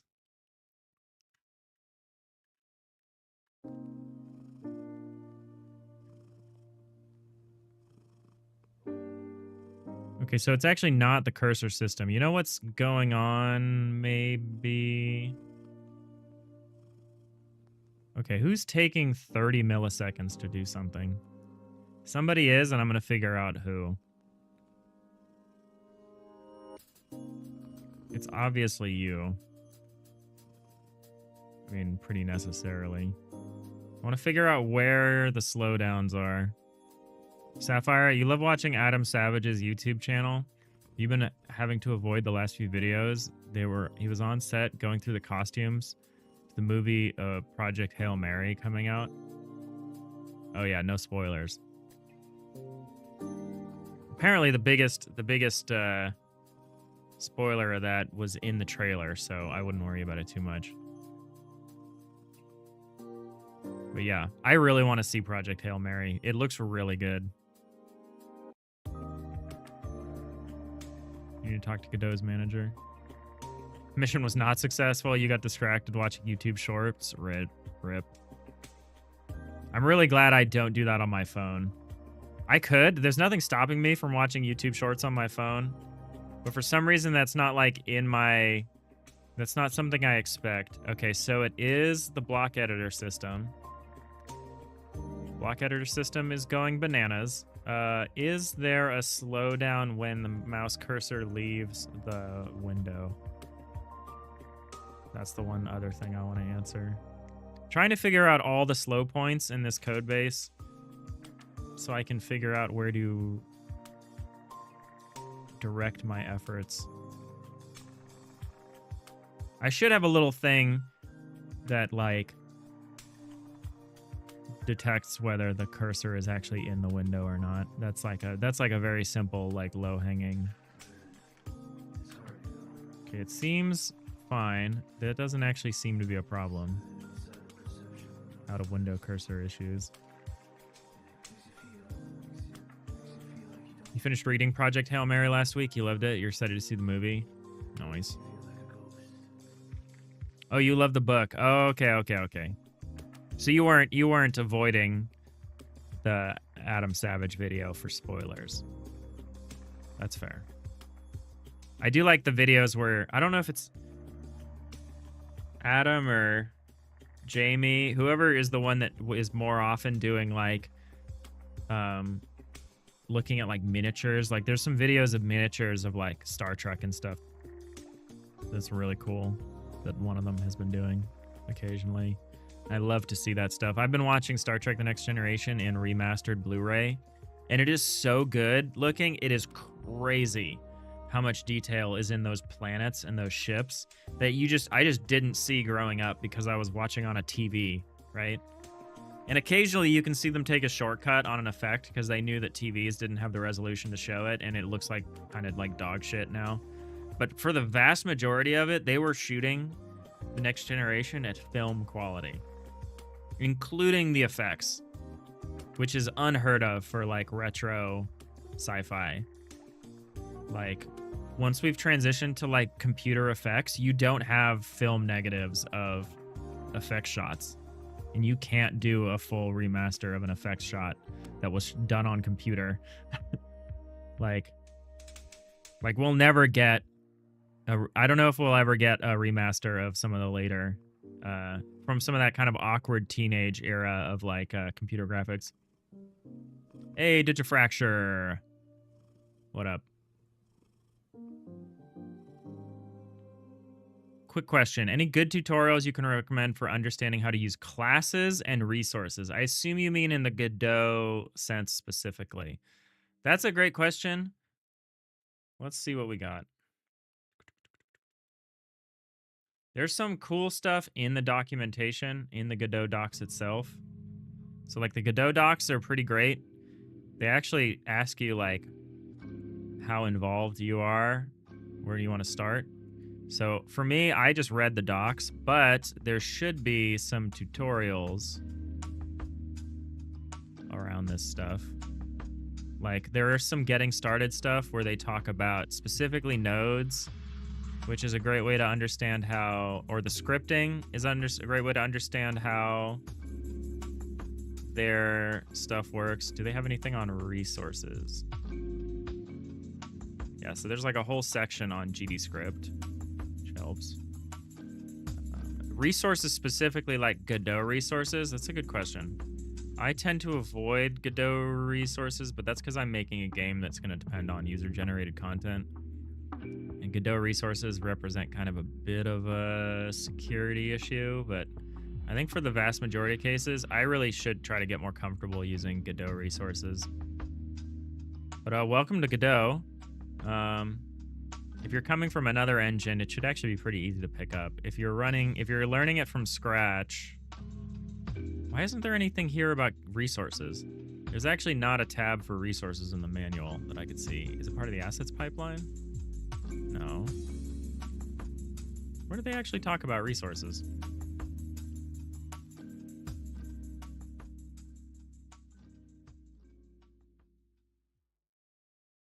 Oh, it's right there. Class reference, resources. So there's some good stuff. There is a tutorial page on resources.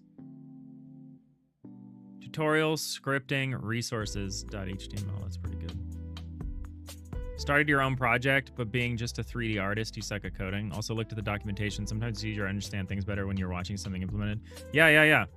Rhiannon, you got some stuff. You got a... oh, the Godot Nears is good. So there's channels I can recommend to you. Oh, look who's live. Is it me? The Godot Nears is good. Highly recommend the Godot Nears channel.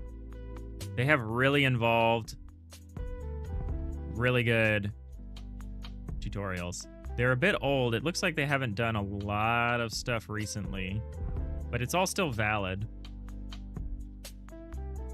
The link that Rhiannon posted is probably good. Who else? Brackies has started doing Godot tutorials again. Not again, but has come back to YouTube and started doing Godot tutorials. So Brackies is like a pretty legendary. Here's one they posted a year ago: how to make 3D games in Godot. 50-minute tutorial video from Brackies. That's Brackeys. So I would definitely check out Brackies. They used to do they got famous doing Unity tutorials, but you know, they made the correct decision to come to Godot about a little over a year ago, I think. And yeah, there's this big long 50-minute video about how to make 3D games in Godot, which is pretty good. So yeah, highly recommend Brackies. Godot Nears is really good. Who else? Who else is a good Godot YouTube? Did the Discord lose the game dev tools chat that was before? Yes. Because I didn't want to maintain it. And Discord doesn't actually have a good way of archiving channels.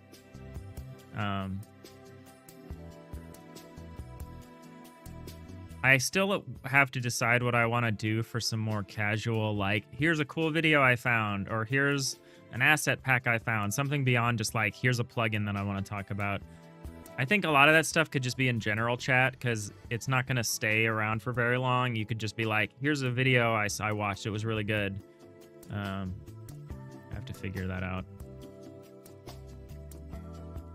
We also have a Discord where we would be happy to, we have like a help channel. Eventually Brackies will move to the best engine pie game, and then that's so funny. And then they will be the best game dev YouTube channel again. That's really funny.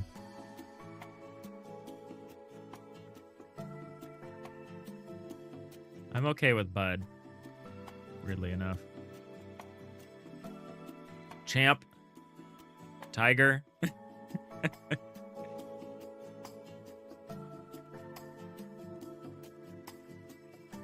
Maybe that's because I'm like a...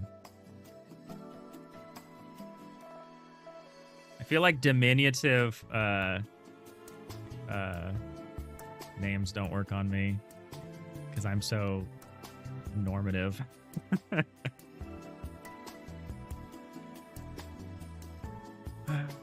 All right.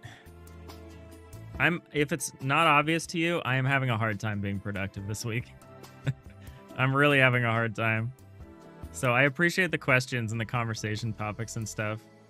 You got a new asset out tomorrow, No Jewel? Hell yeah. We'll definitely put that in the showcase.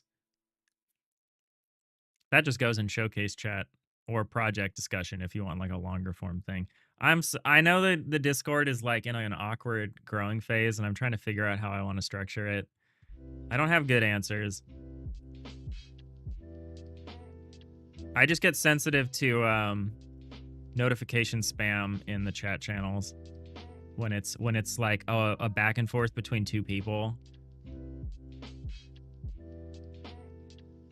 and it's in like general chat or something.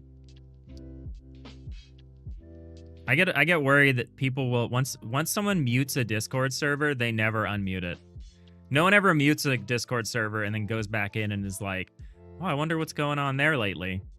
So I just try to. I want all the discussions in the Discord server to be generally like opt-in, so that if you're interested, you can like opt into it, but you're not like subjected to everything if you like are just joining the server. I don't know. There's some kind of balance there, and I don't think I've found it yet. But that's just maybe an insight into how I'm trying to think about it.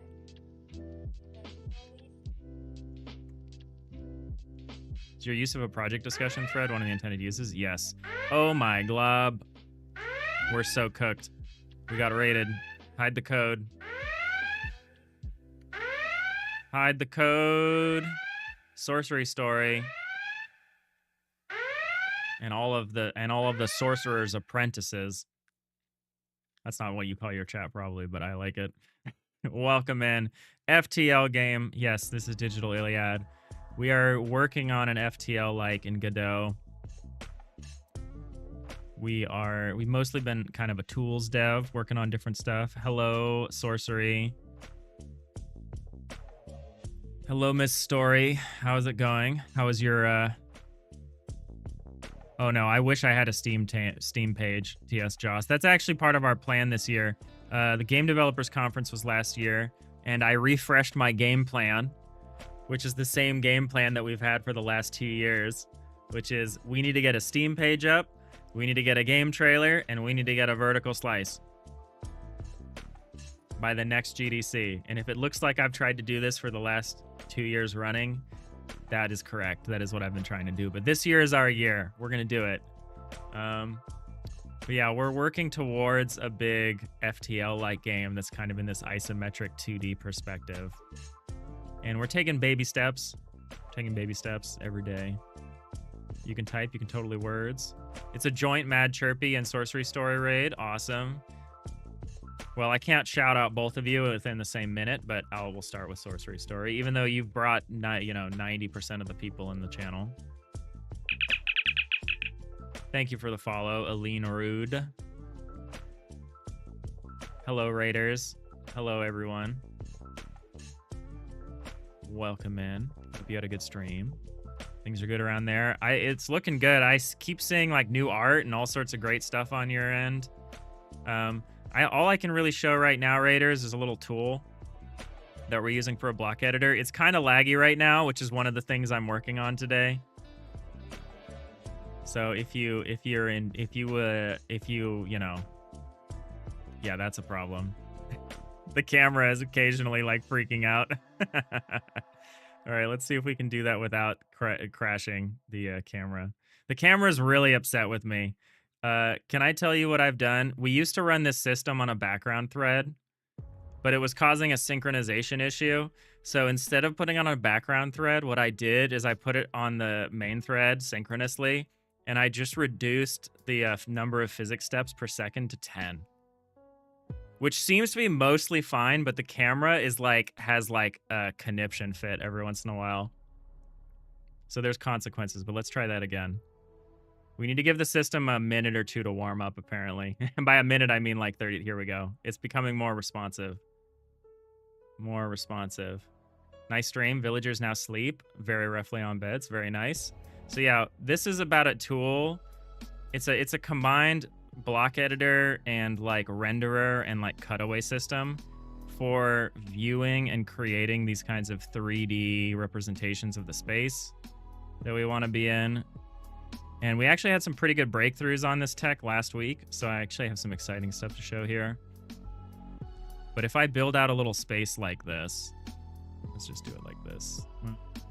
Let's have one here, and then we're gonna have one here. I'm making some walls.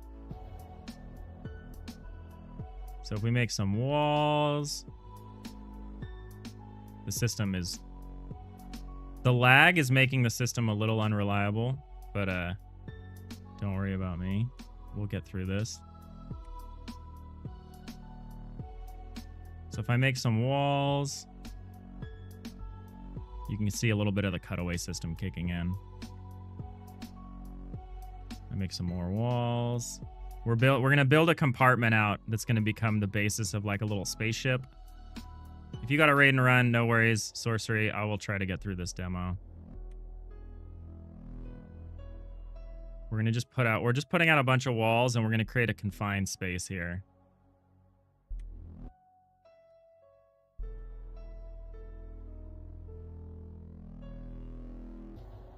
This is kind of a janky way to do it, but I'm trying my best. So I know this looks like a mess, but what we're going to do is we're going to just make a couple of layers. Oh, that almost worked. That almost worked. The lag is like exceptionally bad. This might not actually do the thing I want. Of course, the system works perfectly like 90% of the time, except when I get a massive raid.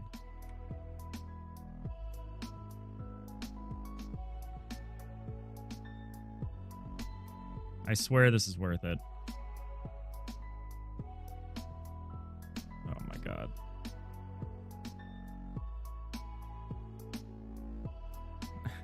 I can't. I cannot. Oh my god. Just won't do it. I'm gonna put it back on a background thread. I don't care about the desynchronization anymore. So upset. Alright. Yeah, this is a horrible nightmare escape. Let's try this again. So here's our cutaway. Can I just get rid of all this junk inside here? I think I can. I just need to figure it out. Alright. Well. I want to cry. That didn't work. That was just a horrible disaster.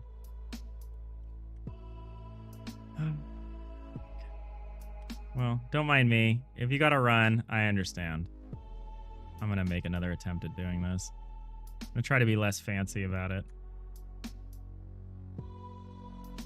Good old works all the time except during the presentation. Yeah, I tried to... I admittedly was trying to be a little clever with how I did this.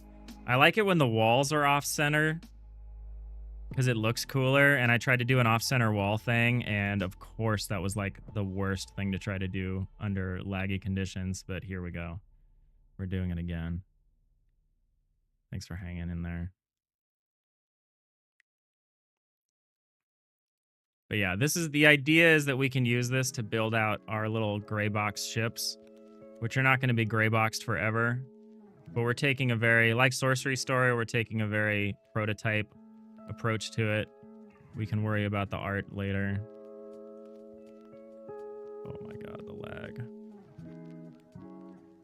It might look kind of normal on screen, but this is like almost impossible to pilot at this point. Okay, so we have our sealed container.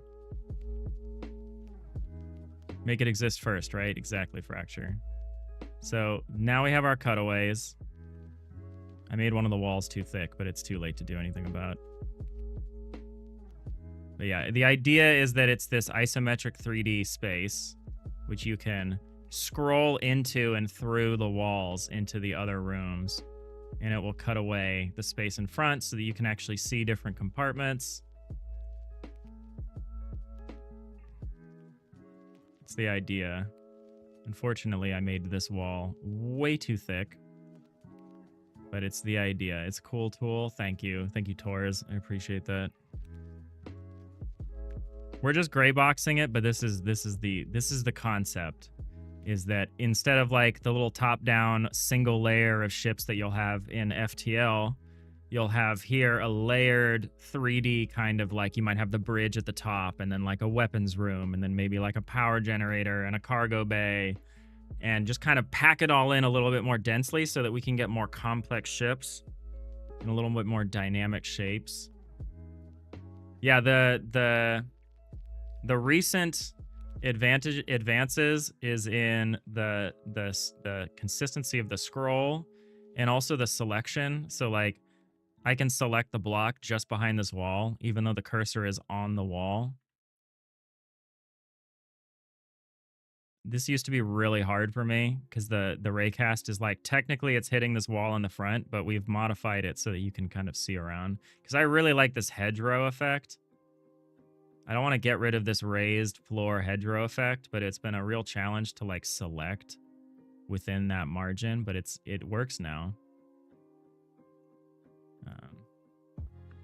We basically did a game jam a couple weekends ago with a really similar approach.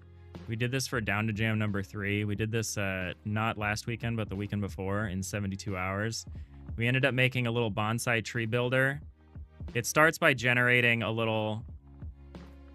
It generates a pot and it generates a plant based on the shape of the pot, and then you can try to make different little bonsais.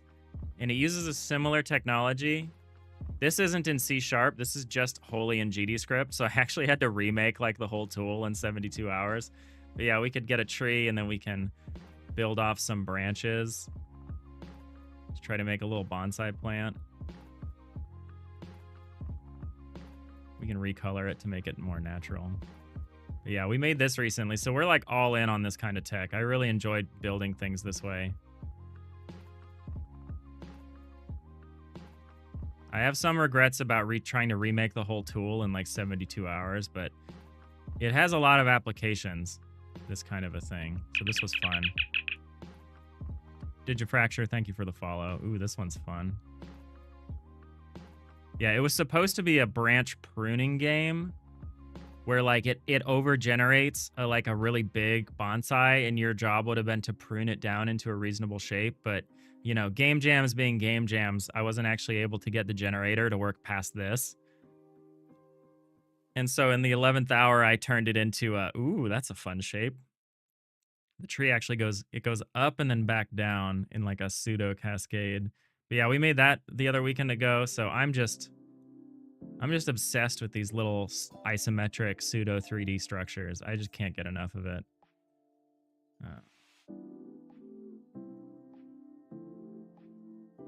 Yeah, that's some other stuff we've been working on. It is fun. It is fun. I've been doing this occasionally in the evening. It's been fun to like make a little bonsai tree now and again. I'm not good at it, but it's been fun.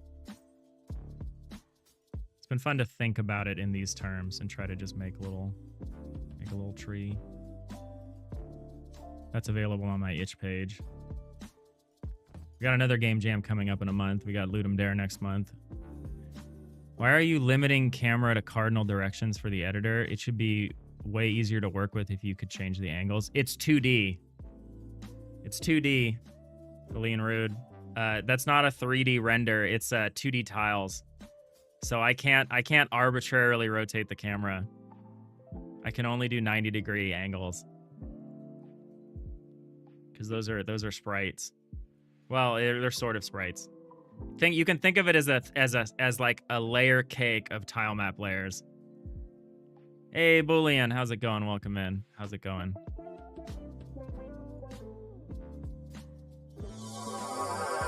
You have to leave? No worries.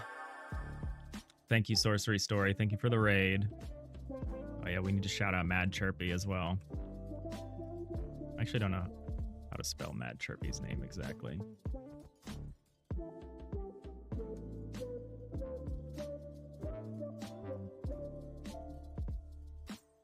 Okay, I got it. It's actually easier to spell than I thought it would be.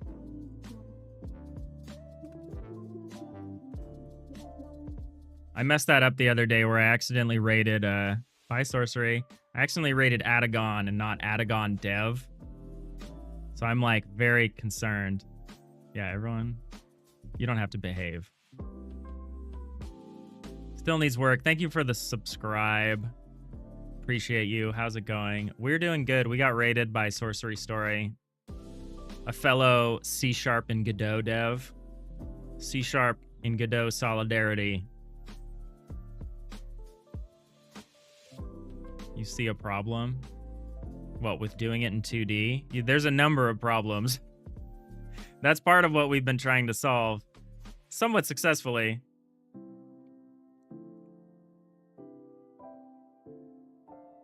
You could create a 3D object from it and then rotate it. That would be kind of cool, no, Jewel. That would be pretty cool to actually build a mesh out instead, but that's not really our style. Our style is layered 2D. I really love the pixel perfect 2D look with the 3D depth. And it's like a cursed problem, but man, I just can't get enough of it. I can't get enough of it.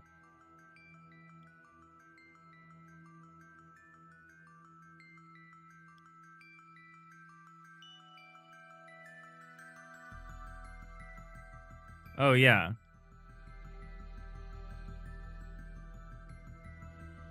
Oh, we have a whole auto tiler that handles all sorts of stuff. If you end up building out a 3D mesh from the 2D, you wouldn't have a choice but to tease me about it. Oh, I would never do that.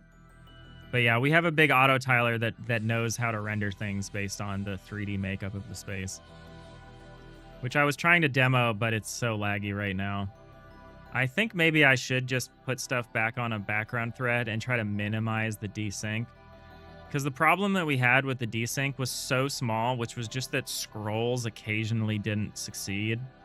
I feel like the responsiveness was worth having that desync issue, and that we could actually solve the desync issue more generally. I'm kind of tempted to go back to doing it like this. I just need to... I don't think there's any other considerations other than just moving a couple of systems around. Let me see if I can get this running at a reasonable speed.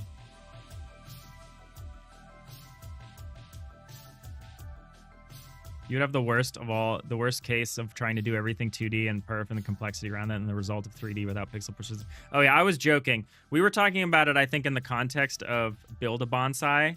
Like, it would be cute if you could build the whole bonsai and then, like, get, like, a 3D mesh out of it or something. But that was just a weekend game jam. We're not super worried about this. Okay, this is much more responsive. So this has one downside doing it this way. Yeah, see, this is like crazy responsive. This is one of those I was stepping over pounds to pick up pennies or something like that. Like, we had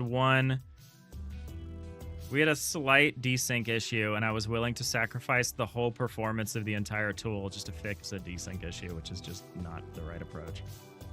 Because, yeah, now I can pretty trivially... Now we don't have that crazy input jump or anything. We can just express this pretty clearly. But yeah, there's definitely challenges associated with this, Rude. The lighting is very much going to be pretty simple. Probably largely baked into most of the sprites. Maybe we can do simple per face. We're actually rendering these blocks per face, not per block. Unlike in that bonsai jam I showed you. So we're actually rendering each of the 3 faces for these blocks. So we actually have a lot of flexibility in what to do. I can make another wall. I just don't want to make it in the same place. Can the player build their own ship? I don't know. I don't know how much I want to expose. I think an aspect of this tool will be available, like for like rearranging systems and furniture and stuff. Like, I definitely want a kind of decorating mode, but I don't know how much the game would allow you to make structural changes to your ship during play. I definitely want this to be available as a modder tool. Like, I want modders to be able to make their own ships, right? And I want people to be able to make their own ships easily. But at the moment, this tool is really just for me. Because I'm a solo dev, I really only have limited time to build out content. So to me, it's really important to have strong tools.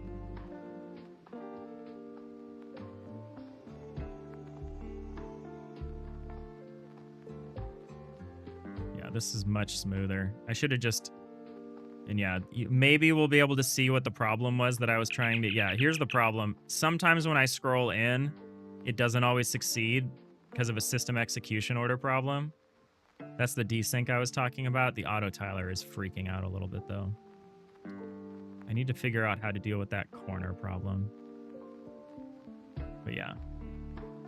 This is still pretty smooth. I like that you can see what's going on in here, and if you spot something up there, you can just step over into that next room. I think that's neat. And it just updates. You can just mouse around. You can just step over these thresholds. See you, Commander.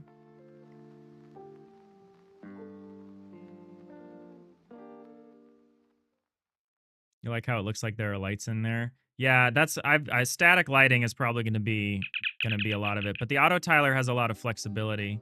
Thank you for the follow, Greasy Bacon 420. That is quite a name. Thank you for the follow, Expanded Cuber. This is what I was hoping to demo when everyone was in here. We're heading into ads. Hold on to your ads, everybody. Appreciate the follows. Hope everyone's having a fine Wednesday. The auto tiler has this problem where it's not handling the corner pieces correctly, which is probably why I disabled the corner logic. You can kind of, there's also this other thing that happens that I want to solve, which is that occasionally I can lock the cursor. Maybe I can't do it anymore, actually. No, like this. Occasionally I can get the cursor to like exist between walls at a junction. Like this.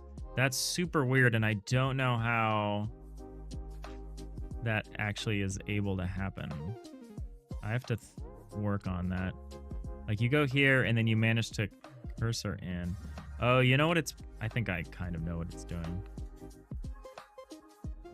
Because I don't want you to be able to do that. Your cursor shouldn't be able to be in the wall. Your cursor should either be on this side of the wall or this side of the wall. And you shouldn't really be able to jam the cursor in between the walls. But there's this trick. It's like if I move forward while scrolling back, I can get it into this weird janky state. Maybe we should investigate that. If we're not going to fix the auto tiler. On one hand, it looks extra cool. On the other hand, you're doing 3D and 2D. While you do have 3D tech already figured out. Yeah, but there's no such thing as pixel perfect 3D rendering. Certainly not at this resolution. I've done low poly down res 3D like PSX style. I like that aesthetic, but I like this. I want to achieve pixel perfect 2D rendering of a 3D game. That's like the challenge I've set out to maintain. And I generally agree it's a kind of cursed problem. But this cutaway system actually solves most of the problem around visibility and usability. Because the problem is that if it's a 2D game, you know, how do you actually get in it and see through these walls? But this is actually pretty easy to solve now that we've had our cutaway system. Either way, it'll be fun to watch. I appreciate that. I appreciate that. I appreciate the engagement. Yeah, here's that problem that I was trying to solve. You can see the square when I scroll. It tries to jump to the new position, but the desync issue we're having is that the cutaway system isn't running quickly enough, and then the cursor mapping system is running again. And so it's trying to scroll back, unable to do it because it's waiting for the cutaway system to update so that it can be in this new position. And then it's failing. And so it's going back into its original position. And that's what I tried to solve. But the result was so much lag that I don't think it was worth it. We'll have to come up with a different solution. We'll have to smooth out the process a little more. But yeah, I think there will be some lighting issues. But I actually think it'll be mostly okay. I think it'll be mostly okay. The resolution of this game is really low. It's 300 and what? It's 360 pixels tall. That's the viewport height. Very small. Very low res. But yeah, it definitely has some problems.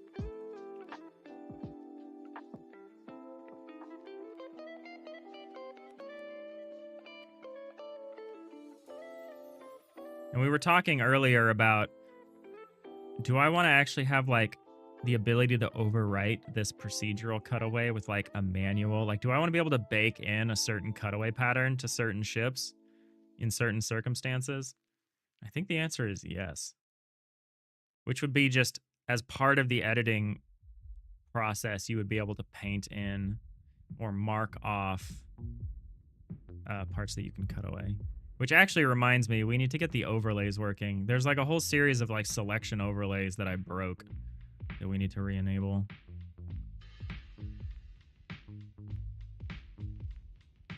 I really want to understand this. The cursor is in between the wall thing. I think it can only happen if I'm at a junction. Like, I don't think I can do it if I'm just up against a wall. I think it's this weird side effect of being in a junction, like being at a two or at a cross or a T junction. I think that's the only time I can actually cause that to occur. Yeah, I can do it here, and I can do it here by doing this weird scroll while moving the mouse thing. I want to make this impossible. I also want to fix some of that corner rendering in the auto tiler. It shouldn't be rendering the little set of corner pieces. I want to fix those two things, so maybe let's look at those. Let's maybe look at those things. But yeah, I appreciate the concern, Elaine.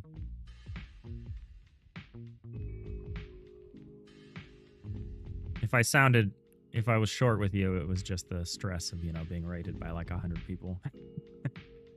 But yeah, we're working towards a cute little isometric 2D FTL-like game. We actually have a smaller project that's like a subset of this, which is like I want it to be kind of like a little idle, kind of like lo-fi girl desktop companion game where it's just like a little ship that sits in the corner of your monitor, and there's like a pilot who's kind of just falls asleep in their chair while the ship flies to its next destination, and then they wake up and they go down into the little cargo bay and they move some cargo around. They like offload some stuff, load some stuff up, and then they set the destination to the next system. And it's like almost like a Pomodoro timer kind of little idle game thing, just to be a desktop companion as kind of like a test of some of this stuff. I really want to do that with, of course, a cat companion, a cat-like companion. We've been mocking up some stuff for that, which I won't necessarily show because I'm embarrassed by it. Rhiannon, manual cutaways would be nice for cinematics. Like a ship jumps in and you have a predefined cutaway to show off specific objectives on the ship, and then cinematic.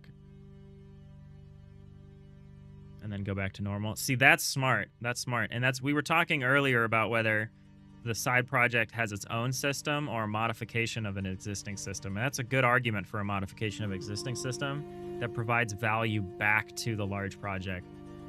Because it's like if we have a process for baking specific cutaway masks onto a ship, then we have a lot of flexibility of like, and that's honestly how we might do it, rather than, because I like the cutaway, I love the look of the cutaway, but relying on it being procedural as a fallback is reasonable. But it would be really cool if you're like, okay, when the cursor is in the power room, we want to cut the walls back like this so that you can see the power room, but you can also see this other stuff. Like, it's a really good idea to have a manual cutaway mask. It's a little bit more setup, but I think it makes sense.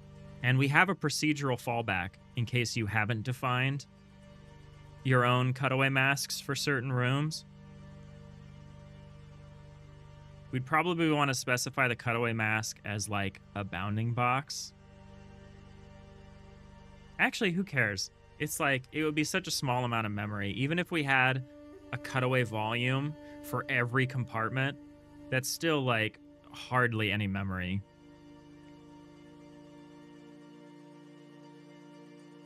It's a good idea. That's a good idea. I think we'll explore that.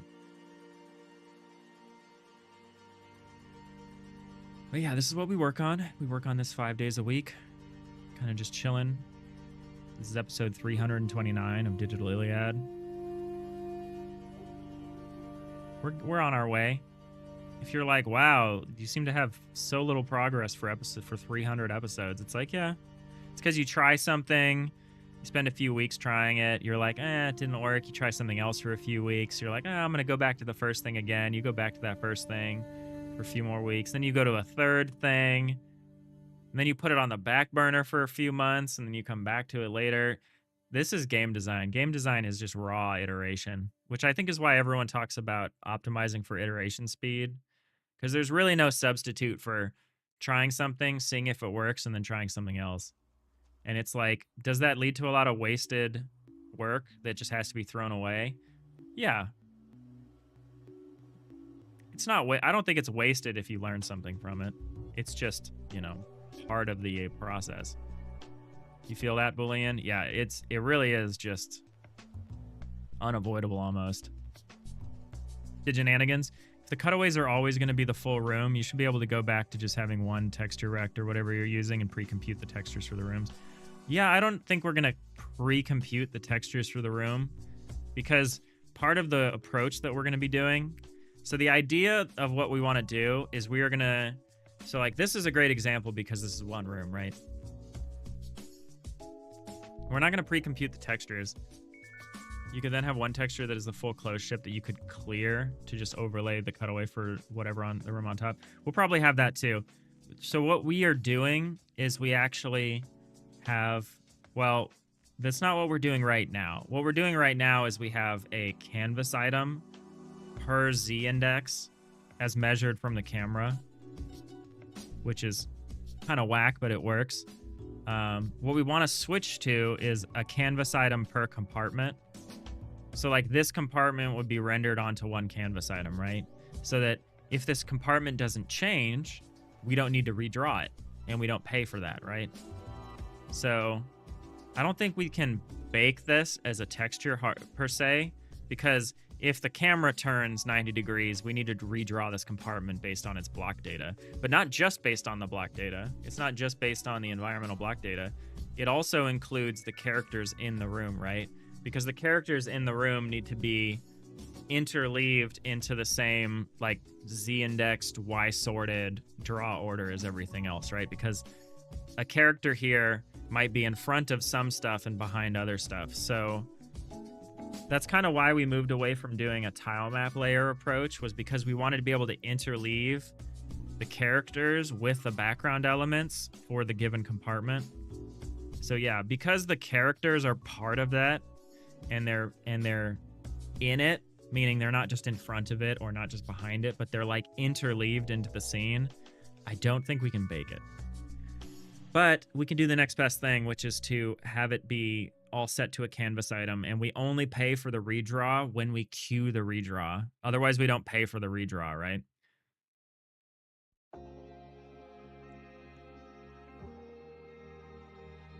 I think that'll be cool. And I'm actually kind of torn. I'm working on a template to achieve this same rendering effect, but with just Godot, GDScript, just GDScript. So that we can use it in a game jam like we did for Build a Bonsai, and so I don't have to rebuild it every single time I want. I'm kind of torn between using this canvas item draw pattern and using a tile map layer.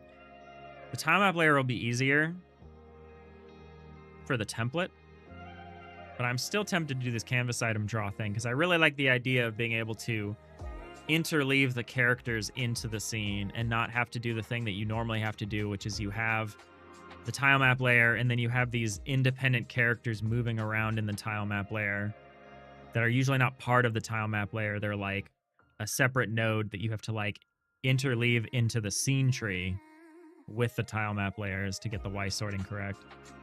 I kind of like doing it this way. It's not going to be anything. I think it's just fine. I think it'll be cool.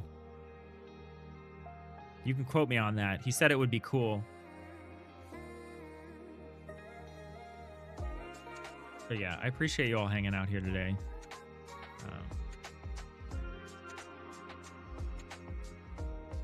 We are in kind of a transitional period because, like I said, we're making our plan for this next year. What I call it's not a fiscal year. It's like a GDC year. It's the year between GDC 2026 and 2027. And this is when we make our plan for the future. And our plan for the future is the game plan. Don't mind that it was the same plan we had for the last 2 years. We're going to do it this time. It's going to happen. We're going to make a Steam page. We are going to make a game trailer. And we are going to make a demo. And we're going to do it all. We're going to do it. We're going to switch. We're switching our mindset from delivering on scope to delivering on deadline. We're going to do it. Hey, 280 nerds. Transitioning to winning. You're hyped. Thank you.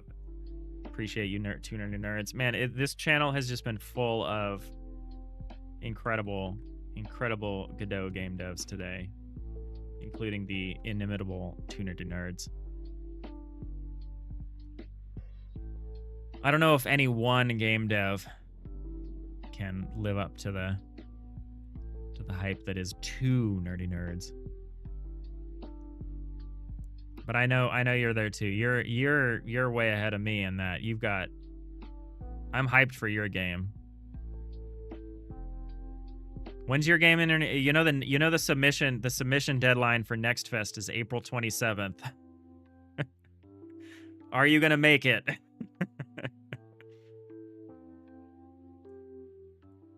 I don't know why I know that number because I think I watched an Aramis video where he like dropped that date.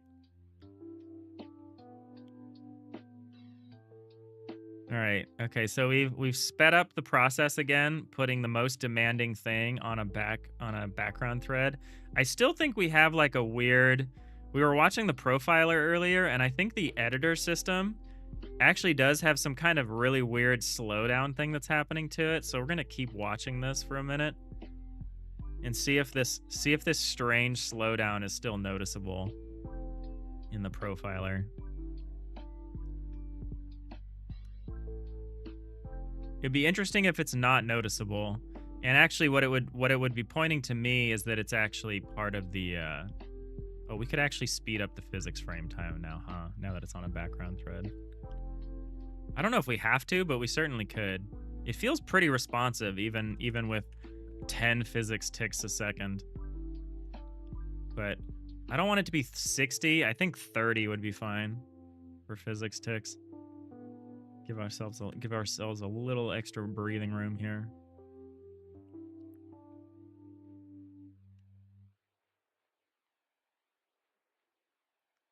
You're hoping for the October Next Fest and very soon after that release? Awesome.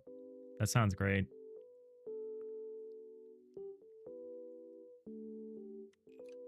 Nanigans, right now you're going back to working on your tile editor, trying to get it working fully embedded in Godot. You're mostly just trying to sort out interactions and cursor alignment when embedded. You want to get to the point soon that whenever you build in the tile editor, it gets saved as a resource to be used in the map editor. That's great. That sounds really good. Okay, so the spikes I was noticing before aren't here, which makes me think that the spikes were in the cutaway system, because the cutaway system is part of this background thread process now. That's not a terribly scientific analysis, but you know, it's probably good enough for game dev. Which is it was there and now it's not, and I think I know why.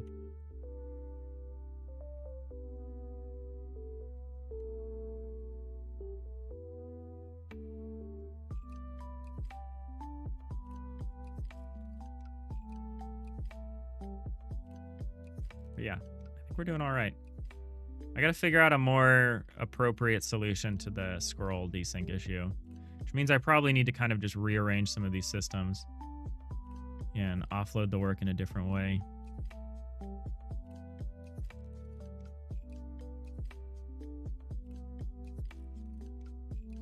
But I think it'll be okay. This is fairly responsive now.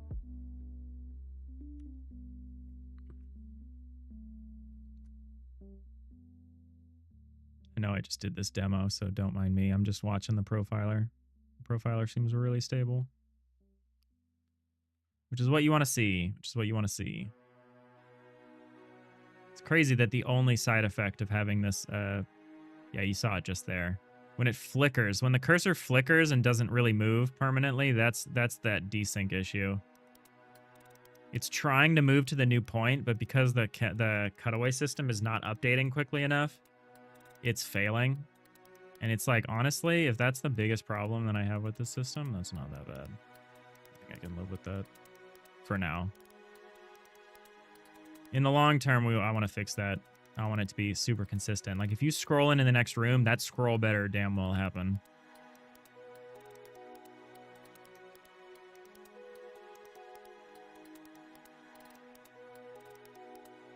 Oh, okay. I don't need to scroll to trigger this. I can just move my cursor.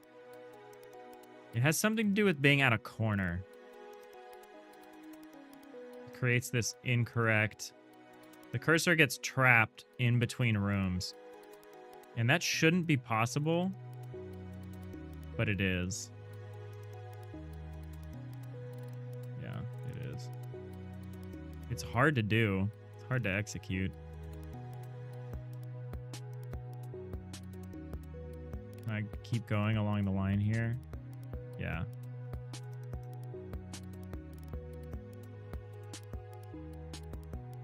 Kind of want to figure out what's going on there. Was it just the physics loop being too fast? No. We tried. We were experiencing that before, which is why I slowed the physics frame or the physics steps down and gave it a lot more time.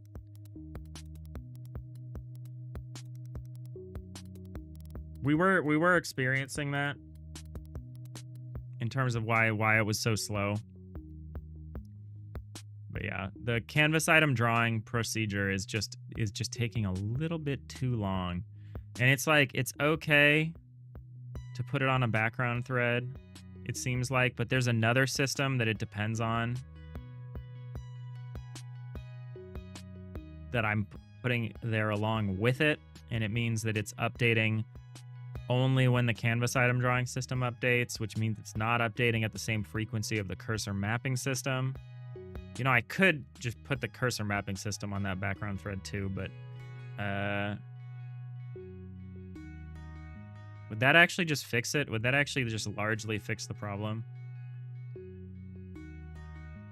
Would that be good enough? Let's try it. Why not?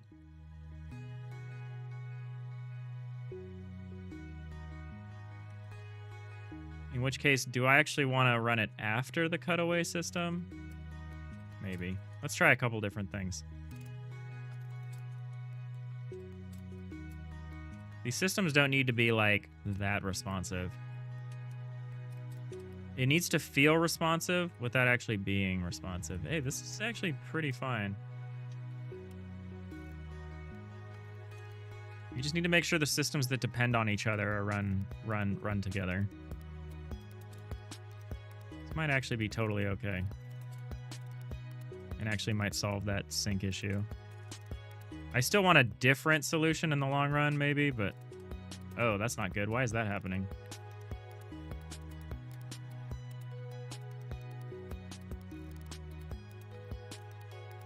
That shouldn't be happening. It's expanding outward instead of going up. Oh, I am holding Control Z though. So that should just be going up. Instead, it's also going out.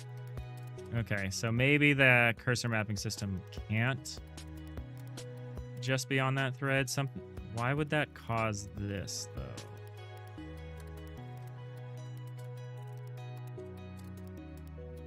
I actually don't understand why that would cause this to happen. Just in terms of in what order it's running. Let's see if we invert the order here. You're gonna dip. Thank you, Bartlane. Take it easy. Brandon, you might be able to put the whole game on the background thread. There you go, there you go. I mean, so much of it is just little tricks like that. You want to give the process as long as you reasonably can to execute.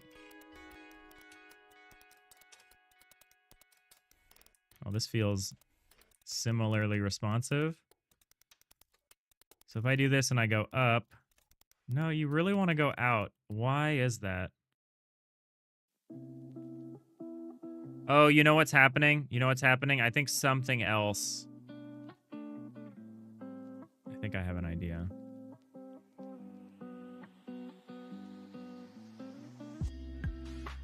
Cursor mapping system.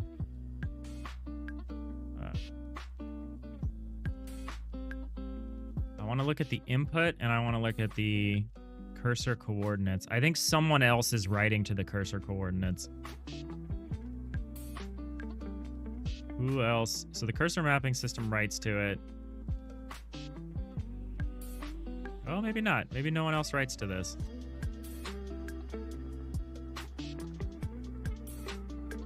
Huh. The sculpting system reads it.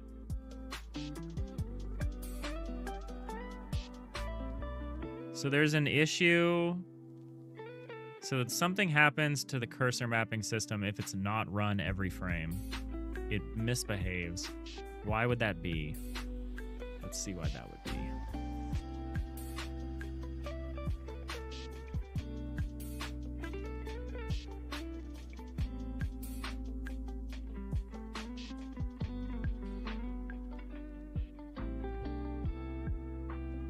So why would this behave normally when it's run every frame, but not if it's run like every few frames? Why would that be?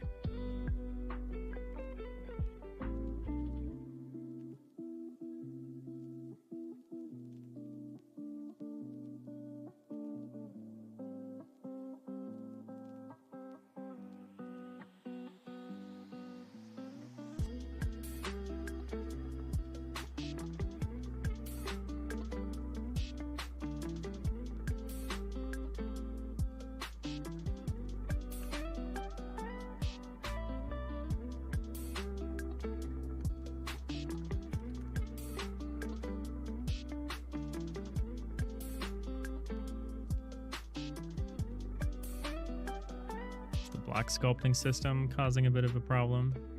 So you pull the cursor chords, game.input.cursorchords.xyz plus block.getChords, game.input.cursorchords.w. Okay, well, you just pull these at the beginning. You re-pull them down here for some reason. Oh, you don't apply the... I see.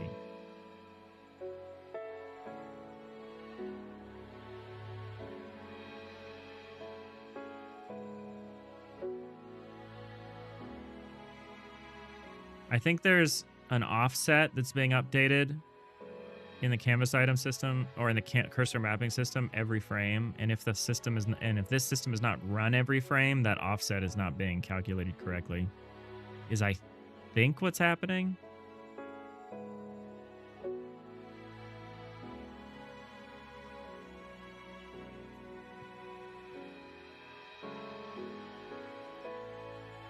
And we can kind of observe this weird behavior by if we run it here and not there. If we run this every frame, then the behavior we get.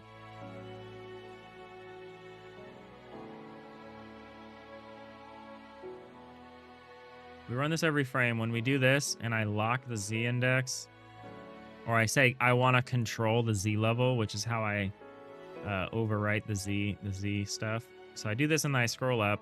This lets me go do this up-down stuff instead of going out. You can kind of see the effect of the desynchronization with the weird, like, it'll partially draw the top layer of the block as it's scrolling up or down. You can it's kind of a cool effect, honestly, but if I actually was going to have it, I would probably have a little more control over it. So this just goes straight up and down, pretty much, within, you know, a reasonable margin of error, which is one block. And I think that's a desync issue that is known and is acceptable to me at the moment. And this works fine when it's run frame by frame. Problem is, if I run it as part of this background task, along with the cutaway system, instead what happens when I create a little platform and I assume direct control. That's my Mass Effect 2 joke. Assuming direct control. And I scroll up. Now it goes out. Not just up, it goes out. Which means It's reading the input plane. There's a flat input plane at the bottom of this buildable area, which is essentially a tile map layer.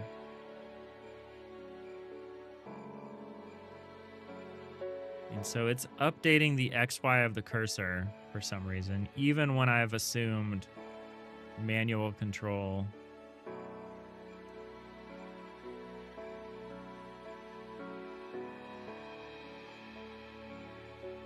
Very weird. And so why would you be doing that? Oh, excuse me. Yo, a fusionist, how's it going? What's up? Welcome in. Happy Wednesday. How are you doing? We doing good? Oh yeah. So, you do this thing, you clear the list, you get the cursor chords from the tile mapping. Does anyone else read this is maybe the problem? Who else is using this? Absolutely nobody. Good, good. It's a good sign. Who uses this again? The sculpting system and the cutaway system both use this, but the mapping system is the only system that assigns to it. Something about that. Something about that is weird.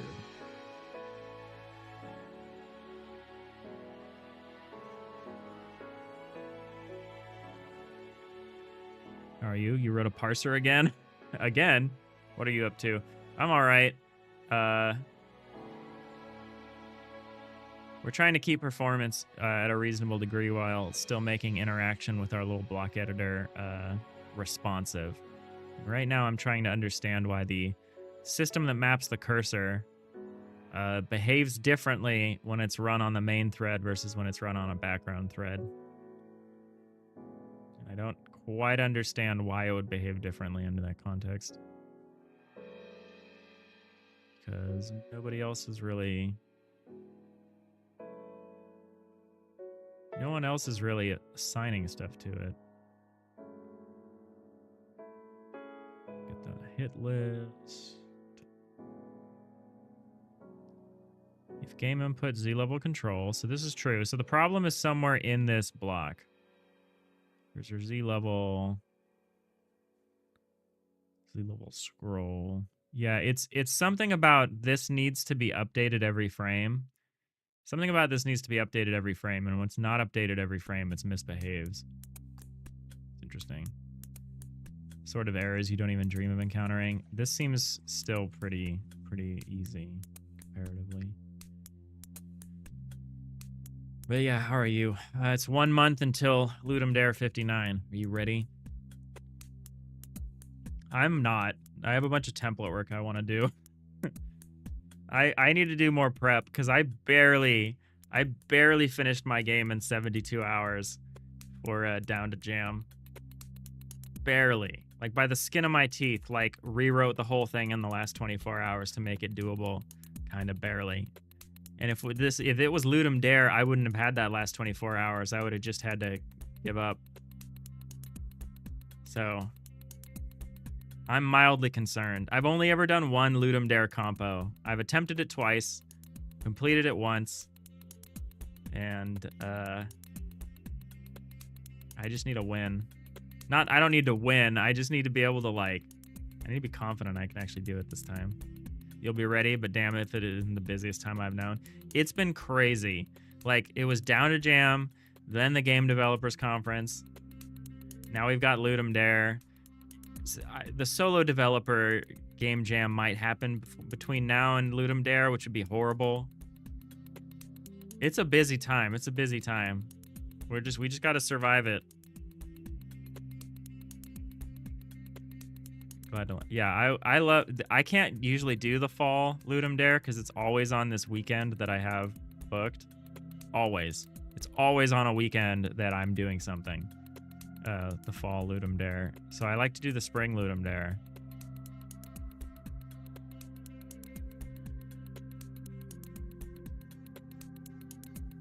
But yeah, it's going to be tough. It's going to be tough. I heard a cool thing from Aramis about how you can either deliver on scope or you can deliver in deadline or on deadline, whatever you want to call it. And I'm trying to think about how to switch my mindset from delivering on scope to delivering on deadline. And game jams kind of teach you that because they teach you how to like change what you're doing to fit the time that you have. Like that's a skill that I feel like you develop as you do more and more game jams. And I'm trying to like learn to like take that approach into my main projects too, as well as to refine it for game dev. Camera moving.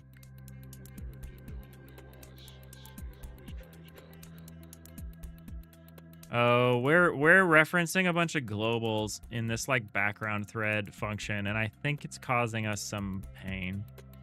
I think this explains maybe part of why. Because if you're gonna do something on a background thread, what you should really do is prepare all the data separately. If you need to pull global state or whatever, pull the global state and then pass it into that system that's on a background thread so that it doesn't change. And I think that's what's happening.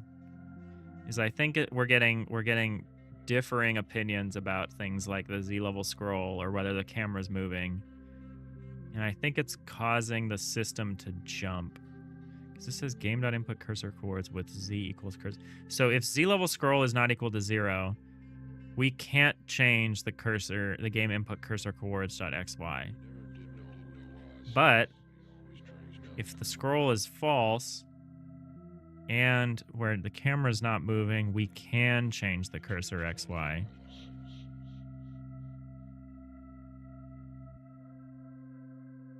What if I just got rid of this branch? I think this is where the problem is. In terms of why we can't put this on a background thread. You have a 2-week deadline for content and elevator music. You're doing early access work for Bajillionaire. And you're on a bit of a job hunt as well right now. Oof, you sound busy. You sound busy. Man, elevator music. I think you've shown me that before. Yeah, I'm super hyped for that. That seems really good. That seems like it's actually going to be an incredible game.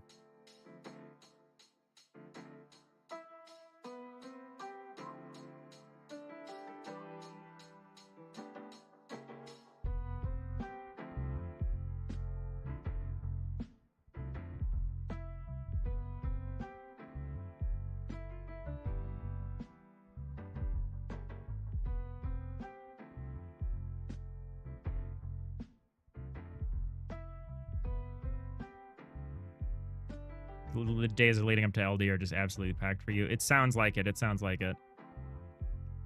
All right. So now, if I do this... Okay, now it's fine. It's weird, but it's fine.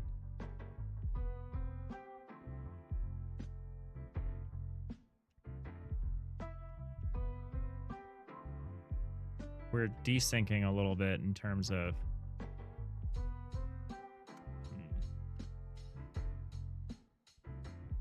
What was I trying to test with this?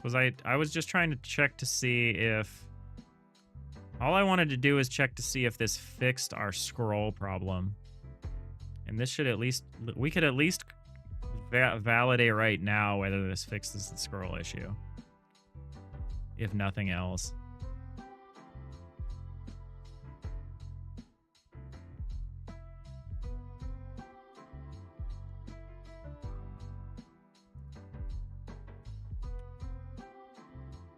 Oh, I can't do that. Oh, man.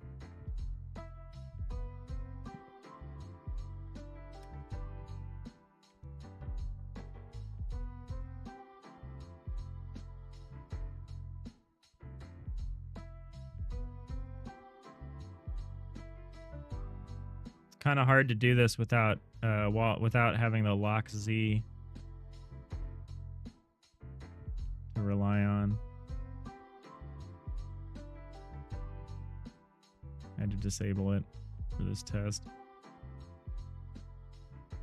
All right, so now, will the scroll ever fail?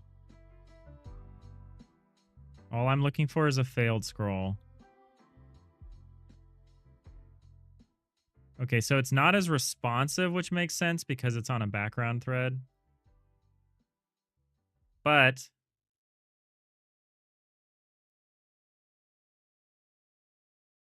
it works 100% of the time. And by works 100% of the time, when it actually moves, it works. Okay, this isn't better. This isn't better because it ignores a lot of my scrolls because the background thread is not updating. So this isn't an improvement. It's less twitchy, and whenever the scroll initiates, it completes, which is good. But it will just ignore about half of my scrolls because it's on this background thread that's currently running. It's reasonable though, and it's not doing that like partial success thing.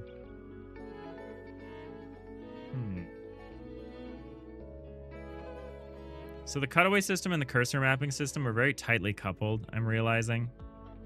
So I want to think about organizing them in such a way that that is kept in mind, but I don't think this is the answer per se.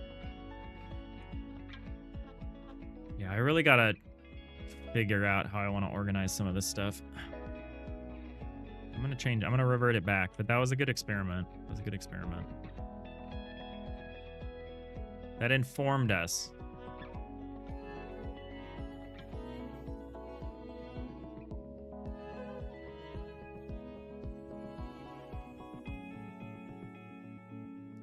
Fusionist. About the jam deliver on scope thing, you get it. You always thought about it as small scope equals win, but you can see how both extremes have their value. On jam scope, you can definitely plan something absolutely too large for a jam and train your planning skills on prioritizing the right features for a jam. Might land you an incomplete M tree, but it might feel richer than a game designed to be small. Inversely, design a game to be small, get it done 24 hours before the deadline, and you'll have luxury time to make something elegant and polished. Yeah, I think that's good, because that was the problem with Build a Bonsai, which was the game I made for D2 Jam a couple weekends ago.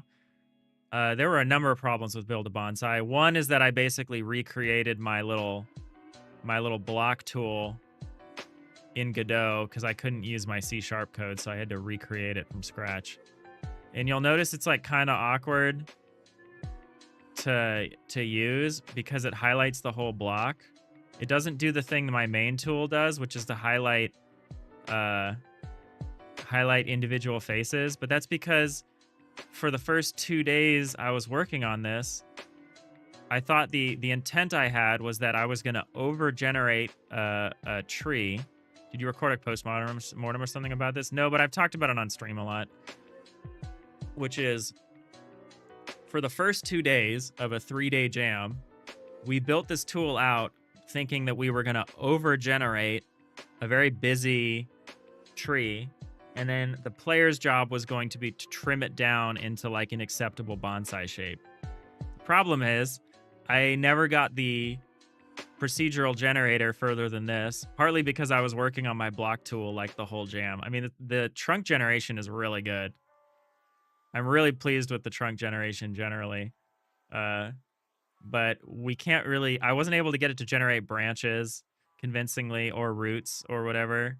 So I built this whole system based on the idea that you were going to prune blocks, right? So we just only have block selection. But what then I actually ended up making, because I had to change scope in like the last 24 hours, is I ended up just making like Minecraft for bonsai.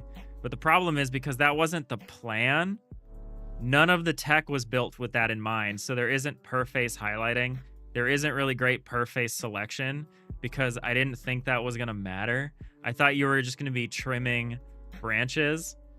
And I couldn't get the branch pruning to work either because branch pruning is complicated because if you prune the base of a branch, you need to prune everything that's dependent on the branch. And like I came up with a system for understanding that, but I just ran out of time. And it sucks because I overscoped, and I overscoped in such a way that it ruined all of the design decisions, and it made the final thing that I ended up making just so much worse because the thing that I ended up making was based on all these assumptions of the larger scope. So it's like, yeah, you can kind of fix it later and try to just make something happen, but like this would be so much better and would have been received so much more. Even if I just accepted that I was going to do this from the beginning, it would have been accepted. It would have been received much better because I would have had all the quality of life things that you need for like, oh, you want to build off of faces. People are like, I want a click and drag branch tool. And I'm like, a click and drag branch tool is great. And I actually could totally do that. But I didn't because that was never the plan. It was never going to be a build a bonsai game. It was originally going to be a prune a bonsai game. And I totally got the verb wrong. And it totally ruined. Ruined is a strong word, but this is how it feels. It totally ruined the final thing because none of the tech and none of the affordances were built with this idea that you were going to be doing this. So it's like, yeah, overscoping, even if you can correct it later, hurts so badly in a game jam. It's so rough. The trunk generation is awesome. And the trunk generation is actually responsive to the vase that you're in. So if you have a big flat vase, it'll generate more trunks and they'll be more upright. And then if you get a small, tall vase like this, it's more likely to generate over and down like this. So this generated a cascade because it went over and down. But yeah, there was stuff I never imagined. Like, oh, how do you build blocks down? You can't actually do that in this model because there's no way to click and drag down, which if there was, it would be really cool because people could make like crazy cascades. But I never put that in because, again, I never thought anyone was actually going to be placing blocks. I thought you were just going to be pruning. It hurts. It hurts. I'm pleased with the stuff that we ended up doing. Like, I love the little gradient we got on the tile map layers. It's subtle, but I like it. But man.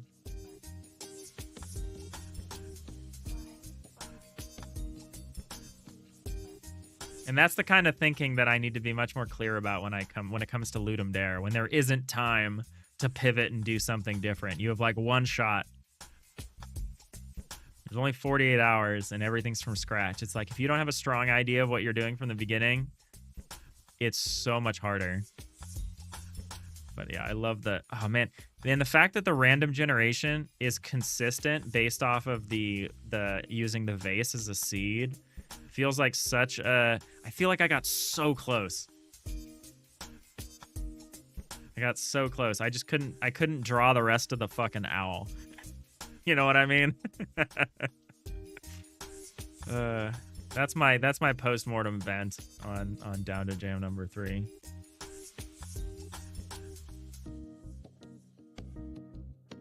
I know that's beyond the scope of your question, but that's just how I...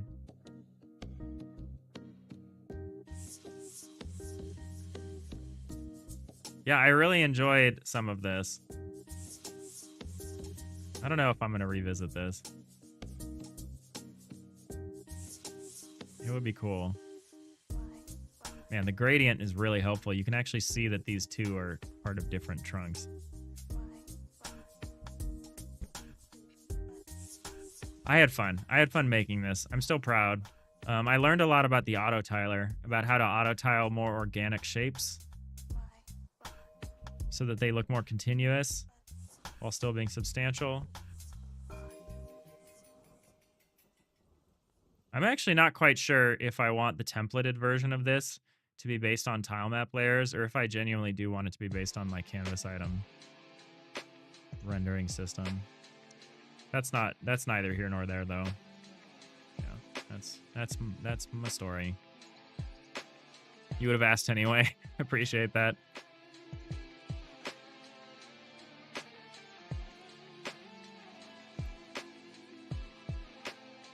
Yeah, we have a new project discussion channel on the Discord that's meant for more long form, like let me follow along with certain people's projects in the community. I'm really hoping it'll be cool for that. Like I'll be really thrilled. But yeah, I'm making people like Nanigans have to repost since they were just sharing it in showcase chat. Rana, you need to let people design bonsais they can place in their ships for lo-fi in the main game. Oh my god. That's crazy, Rhiannon. I do feel more comfortable if I have to generate like foliage and plants and stuff in the future. I feel a little more comfortable doing it. But yeah, there were challenges with that. There were definitely challenges with that. Man, this stream might be a record for like how little I got done. But we're coming off of a week off. Coming off of a vacation. We're coming back from a vacation. We have all these plans. We have all the best laid plans of mice and tile sets. Could add some of the bonsais just in there as a tile, as an Easter egg. That'd be fun. That's fun. You can blame it on you. No, I can't. I can't, Fusionist. You've yet to become productive since the jam also. Yeah, I think the jam and then GDC and just trying to think about this pivot to like an actual plan to deliver on deadlines for not the big game. This big game is years away. The full FTL-like is years away. Let's not mess around. But Lo-Fi Flyby, or a cute little idle game set in this universe with this technology, I think I could make that in like a couple of years tops. So this year I really want to get like a Steam page up by the end of like Q2. I want to get like a game trailer by like the end of Q3. And I want to get a demo up by the end of Q4 so that I have a demo that I can use and take to like GDC and to put on the Steam page and to actually start getting wish lists. Because that's the other thing about streaming. It's like right now I don't have any call to actions in any of my streams or on any of my channels. Like, you're all lovely people and I love to have you here. And I love it when people join the Discord and stuff, but there's like, we need to get that wish list machine going, you know? We need to start converting passive views into something, right? Am I crazy? The only call to action is to join the Discord. It's a good one. I love the Discord. The Discord is getting busier every day. And again, I'm sorry for my heavy-handed moderation when I like come down and tell people that they're being too noisy in one of the main channels. But turn us into money. Yeah. But yeah, it's really great. I really appreciate everyone. This is I'm probably getting ready to wrap it up speech, and we need to find someone to raid. But we'll be back tomorrow. I think as I talk to people about this and I figure out what the next plan is, I think it'll be easier for me to dive in and solve the specific problems once I've finished prioritizing it in my head of what everything is. All right, who's up? It looks like Ezra's just started. Boolean's just started. Maybe it'll be Boolean. Boolean was in here earlier.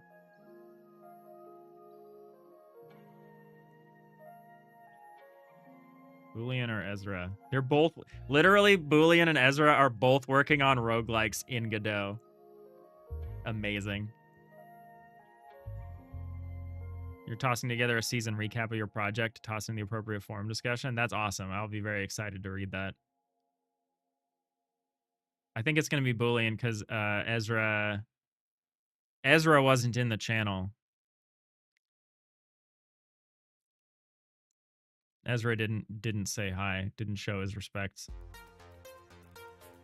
So we're gonna raid another incredible developer whose name I'm gonna spell correctly. Boolean. Join me in raiding.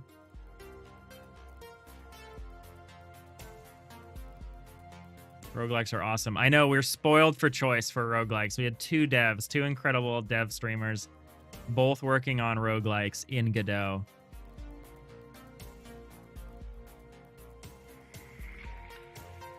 This is the age of Godot. Unity needs to step aside. Unreal, never heard of it.